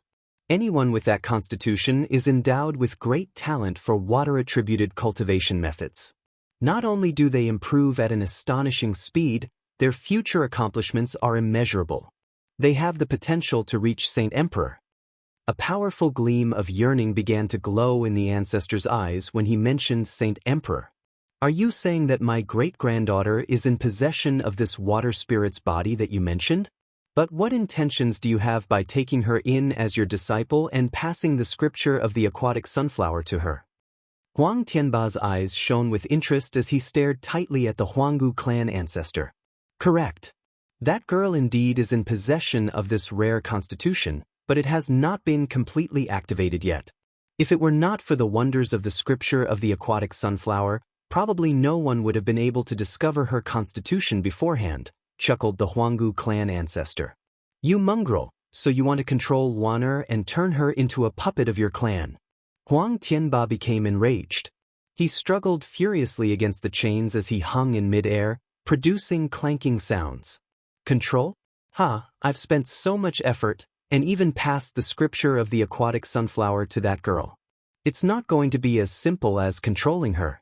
I'm just helping her unlock the potential of her constitution, which I'll then absorb all her talent and pure water-attributed Saint force through a secret technique. My strength will skyrocket and I will reach Saint King.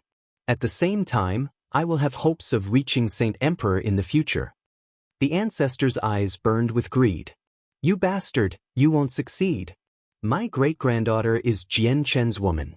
Not only is Jian Chen a prodigy with unlimited potential, he has close ties with the Grand Elder of Mercenary City. If you even touch my great-granddaughter, Jian Chen will never let you go, Huang Tianba roared hoarsely as surging hatred filled his eyes. Fear immediately appeared in the depths of the ancestor's eyes upon hearing Jian Chen. Although he had never left the clan in the recent years, he had an extremely clear understanding about the matters outside, especially with matters regarding Jian Chen. He knew even more than Huang Tianba. Jian Chen had resisted the 10 protector clans all by himself and had even caused them to back off. That was Jian Chen's power. But the ancestor seemed to think of something very soon. The fear in his eyes immediately vanished and he sneered, Huang Tianba, you're still thinking of Jian Chen even no. I must admit that he is a junior with shocking talent, but why would he come to my Huanggu clan? Even if he comes, he won't do anything to me.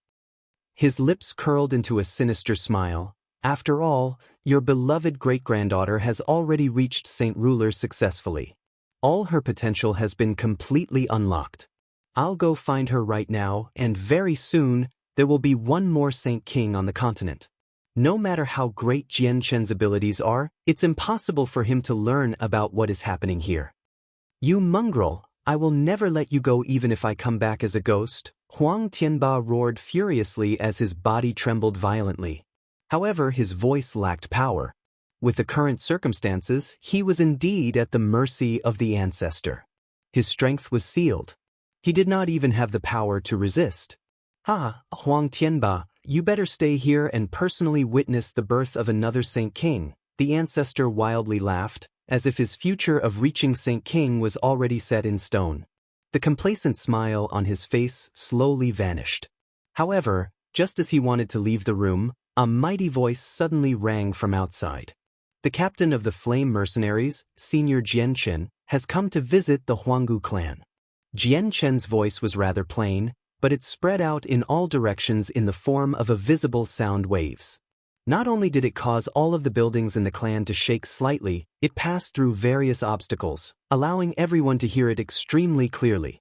Even those who were in completely sealed rooms, in seclusion, were not an exception. The ancestor of the Huanggu clan reacted abruptly as he was about to close the door to the room. In that moment, any joy of his completely vanished, and his complexion took a horrible turn. Deep fear and dread began to flood his eyes. Jian Chen, it's actually Jian Chen. Jian Chen's come to my Huanggu clan. The ancestor struggled to maintain his calm and composure as before. His heart began to heavily thump.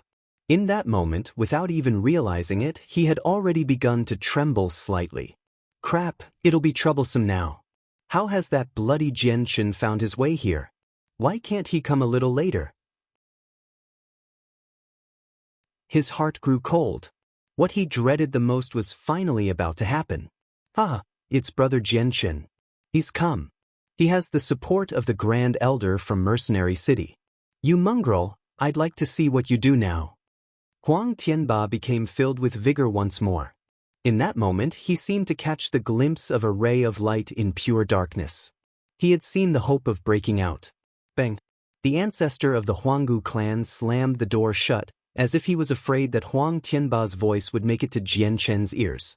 His complexion was extremely horrible, and he became unsettled. He wanted to run, but once he thought about Jian Chen's current strength, he immediately gave up on that thought. Suddenly, an idea crossed his mind.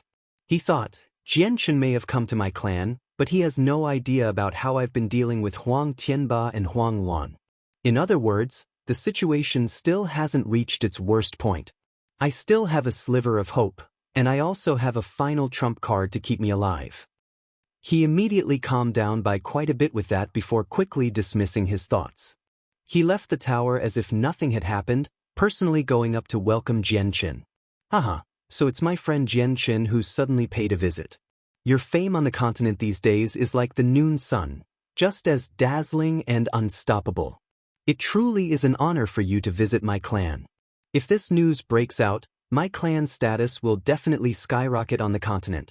The ancestor of the Huanggu clan laughed excitedly from afar, flattering Jian Chen.